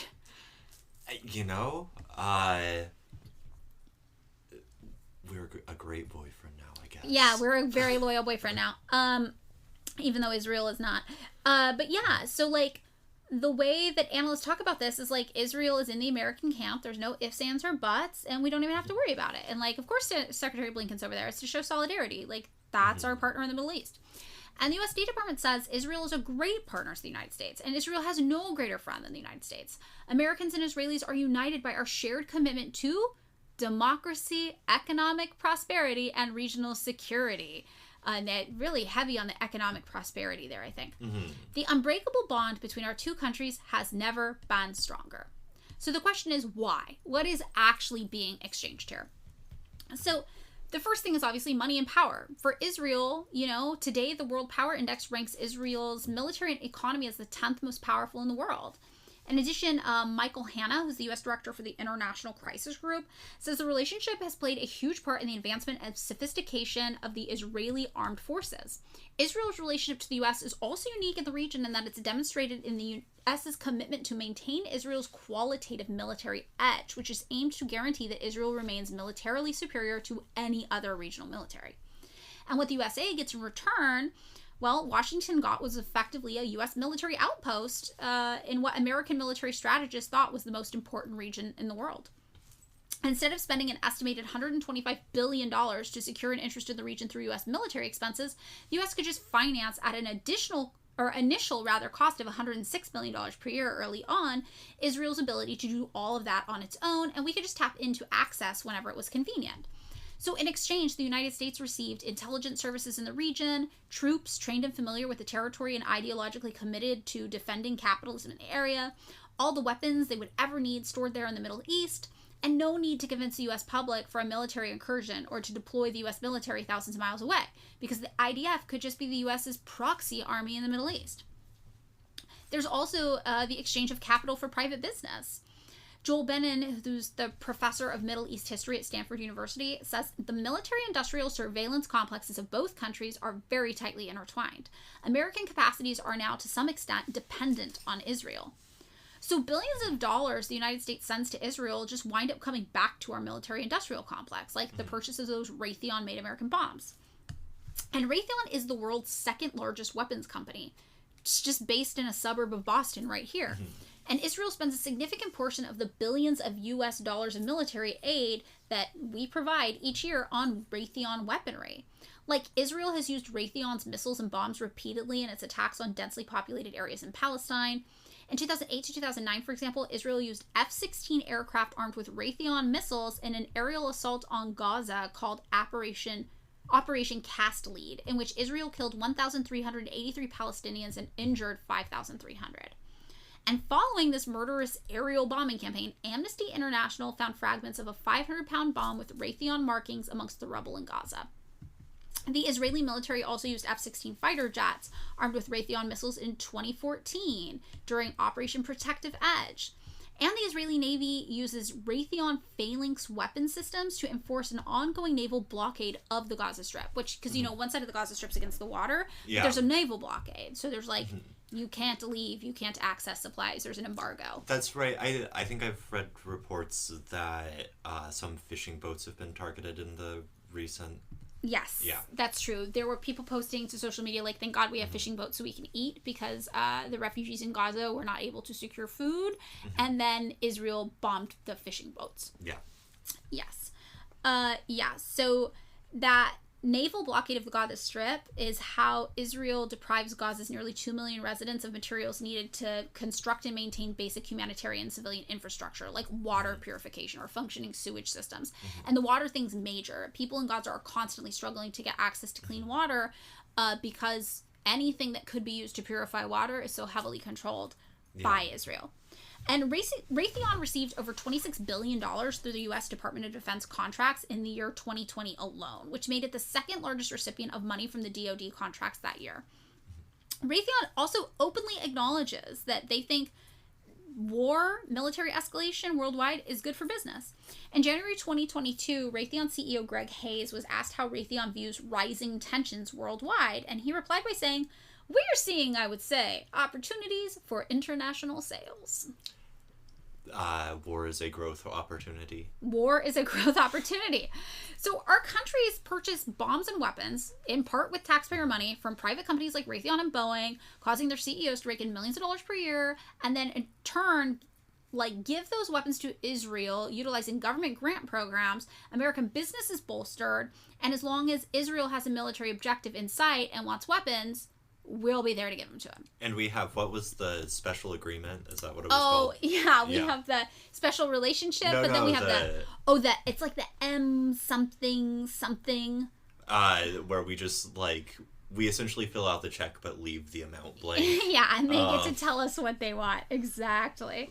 The Memorandum of Understanding. That's what it is. MOU, the Memorandum of Understanding. And the arms industry contributes massive amounts of money to congressional campaigns as well, and has a considerable stake in supporting massive arms shipments to Israel and other Middle Eastern allies in the United States. Like, the lobbying, first of all, and also the campaign contributions. Like, our weapons industry has, a lock on Congress. It controls Congress, basically. And this means that it's easier for a member of Congress to challenge a $60 million arms deal to Indonesia than a $2 billion arms deal to Israel, because of the lobbying and the groups and how they're being funded. It's just I have more people arguing with me about turning down aid to Israel, even if it's $2 billion, than I would against $60 million to Indonesia. Indonesia doesn't have lobbying groups here really representing its interests like Israel does. Particularly when lots of also congressional districts include factories that produce the military hardware. Yeah. Right? Which, I mean, at this point, it also seems like it becomes very difficult, or at least problematic, to muster any sort of protest among people, because so many jobs rely on building those bombs. Right, the military-industrial complex, right? It's an industry. Also, the United States is Israel's top trading partner. We have an annual bilateral trade of nearly $50 billion in goods and services, outside of all the military aid. There's also the issue of oil, too. That's another reason. No story about the Middle East is complete without addressing the role of oil. The Middle East accounts for 31% of global oil production, 18% of natural gas production, and 48% of the world's proven oil reserves, and 40% of the world's proven natural gas reserves. And the U.S. is still, dependent on Middle Eastern oil. U.S. officials maintain that our relationship with Israel keeps at bay the unrest that would threaten our access to the region's oil supply, still to this day. And that's why the U.S.'s stated goal is to create an integrated, prosperous, and secure Middle East that allows the oil to flow. So one of the things, though, that I think is interesting, because all of this is obviously really, really, really depressing, right? it's like this huge conspiracy of evil that all Americans somehow are complicit in, whether we want to be or not. Yeah.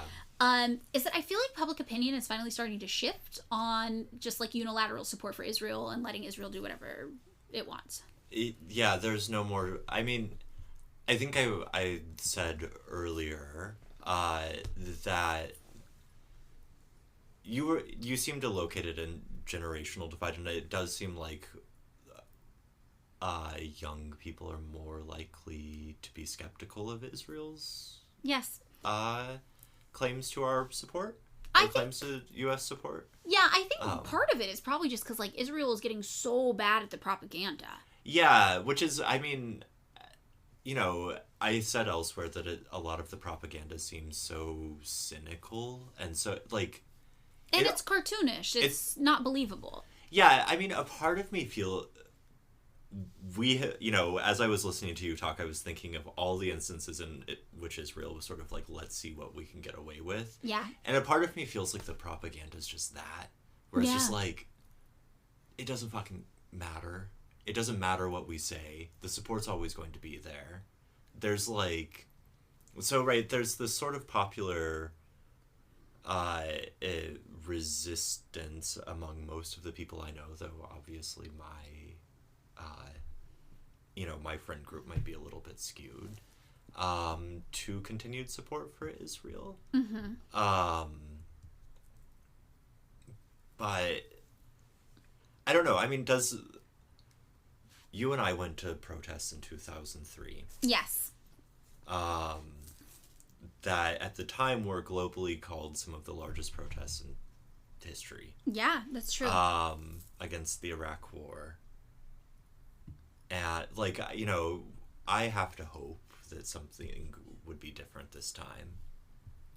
But, I don't know, is there hope?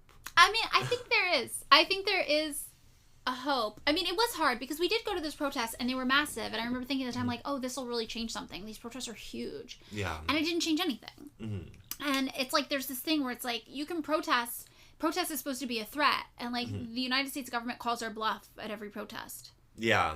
It's like they know there's no chance of, like, actual destabilization. Mm-hmm. However, like, say what you will about the politics of voting, right? Like, you're not going to vote your way out of capitalism, is what I always say. But, you know, in March 2023, Democrats marginally supported Palestinians over Israelis for the first time in history. Oh. So, you know, it just depends on, I guess, sometimes people's opinions do influence the Overton window, right? Which is like what political and social opinions politicians are allowed to have and still get elected. So I will say, I think it's getting less and less socially acceptable for a politician to just be like, yeah, I don't give a fuck about the killing kids thing. You know, and now people are like, what do you mean you don't give a fuck about the killing kids thing? Like, that is not socially acceptable. So, I mean, in terms of what that'll actually change in the United States, I don't know, but it will, at the very, very least, in my most cynical part of my brain, it will make it so that politicians can't just say this shit out loud. And, like, I think the Overton window shifting on Israel is something really interesting, especially when you look at Bernie Sanders. And, like, when Bernie Sanders came out, I don't know if you remember if we were friends during that time, but, like, I remember being like, yeah, but he's still got this, like, weird fucked up opinion about Israel. Yeah. And that's something, like, we talked about. It's like, yeah, he's fine. He's not the real deal. Like, his opinions on Israel are atrocious. But do you remember, like, Bernie Mania? Nobody was even thinking about Bernie Sanders' opinions on Israel, it felt like. Yeah, I mean, I think people were... It was a thimble full of water in the desert. Yeah, that's a great way to describe Bernie Sanders during that time. Like... Yeah. Where it was one of those things where it was like, oh my... we got something. Yeah. And... I remember at the time being like, yeah, you guys, you're being, not to mix metaphors, you're being awful enthusiastic about crumbs. Yeah. But, right, like, in his, you know, his positions on Israel were sort of one of those things where it was like, okay, but we could maybe get healthcare for, like, a second. Yeah. And it was, which felt...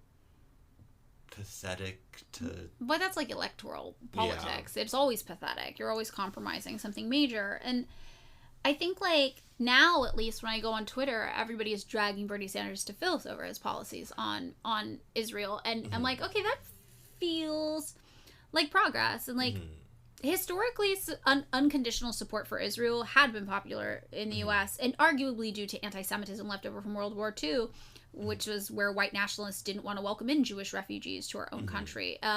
You know, we're like, yeah, put them somewhere else because we don't want to deal with them. I mean, there is that sort of, like, you know, we mentioned this with, what's his name, advising Truman, the sort of white evangelical bullshit. Yes. Right? That, which is like a... That's in our bonus episode, yeah. That is a larger...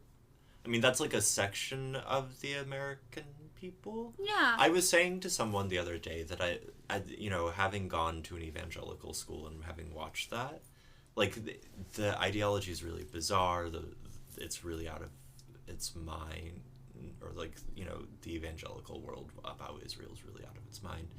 But I also think, when I look at it, that I think the ideology follows money, follows the stuff that you, described in this episode, follows what American corporations making money hand over fist, selling weapons to Israel, American interests being supported in Israel through spending billions of dollars on defense aid. Yeah. And so the ideology is there to sort of provide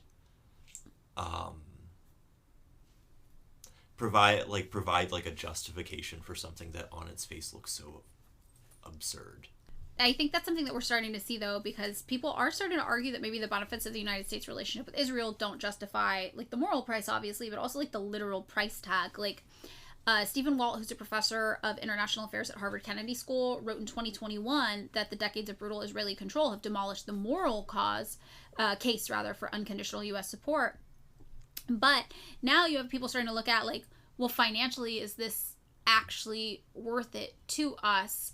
You know, especially if it means all of a sudden your candidates can't win elections. Like, if and you've seen, like, kind of these polls come out recently where it's like the majority of American voters right now are in favor of a ceasefire between Israel and Palestine. Like, they want that. Like, the majority of Democrats, the majority of Republicans, the majority of independents.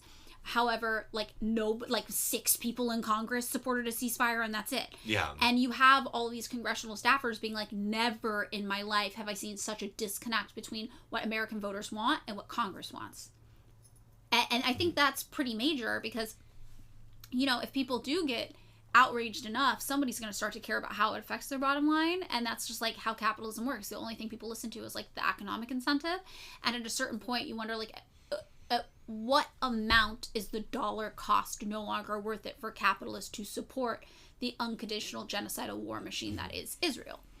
Yeah, I mean, it's that, like, I've seen some, like, re-stirrings of BDS campaigns. Is that something you, I mean, I never know if that makes much of an impact when it's, like, a bunch of, I was telling, where I went to undergrad, there was a BDS movement that, I was telling someone recently, I think it amounted to getting a few products taken off the shelves of the local food co-op. Well, yeah, I think, like, a lot of people support boycotts in general because that's what worked in South Africa to end apartheid. Yeah. We just basically were like, it will not be profitable for you to operate this system anymore. And that actually did work in South Africa. That was part of things that worked. So I think that's why people are optimistic about the idea of some sort of boycotting situation for Israel. And, you know, I don't think it's a bad idea. I think that a lot of the boycotts are things people can easily live without. Yeah. You know, I don't think it's that big of a deal to integrate, like, and it might be helpful. You know, it's like there is the humanitarian call. Like, we've got, like, people at the Human Rights Watch or, like, Amnesty International being like, this is, like, a crisis and this needs to be stopped.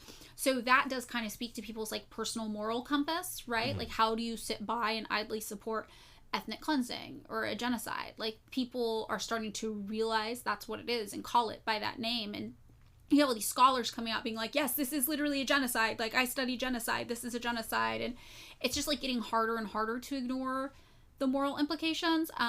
But I do think, like, right now, I've seen public sentiment shift in a major way that I haven't seen in the past 23 years that I've been paying attention to what's been happening. No, I mean, with Israel. It's very different than any, like, which is heartening. Yeah. That's nice. It's promising. I hope it amounts to some, like, I think, you know, as silly and probably, like, who knows as it is, I've been more or less haranguing everyone in my friend group and family group to call their representatives over the ceasefire. Did you see all the congressional representatives are like, oh, just, like, take the phone off the hook. They're like, we can't keep up with the phone calls. Like, we've never received so many phone calls. Like, we just keep letting them ring. Everybody is remarking about how many people are calling. So everybody in Congress is just like, this is wild. And I really don't think Congress expected it, because it was really realistically like a very abrupt shift in public sentiment. It went from being like, everybody supports Israel, obviously, to people now logging onto their social media feeds and seeing these horrific videos and photos of what's happening in Gaza Strip and being like, my money supports this? Like, fuck no. Like, I'm not okay with that.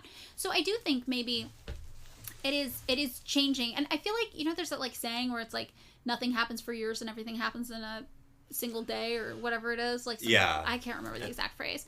But it feels like maybe that's what happened. It's like just overnight, all of a sudden, people were like, no, this actually isn't okay. Yeah. And I don't know why that's a social phenomenon of some kind, but I think it is. And I think just, you know, 3 weeks ago, everyone woke up and collectively was like, this isn't okay. I do wonder how much work happened sort of like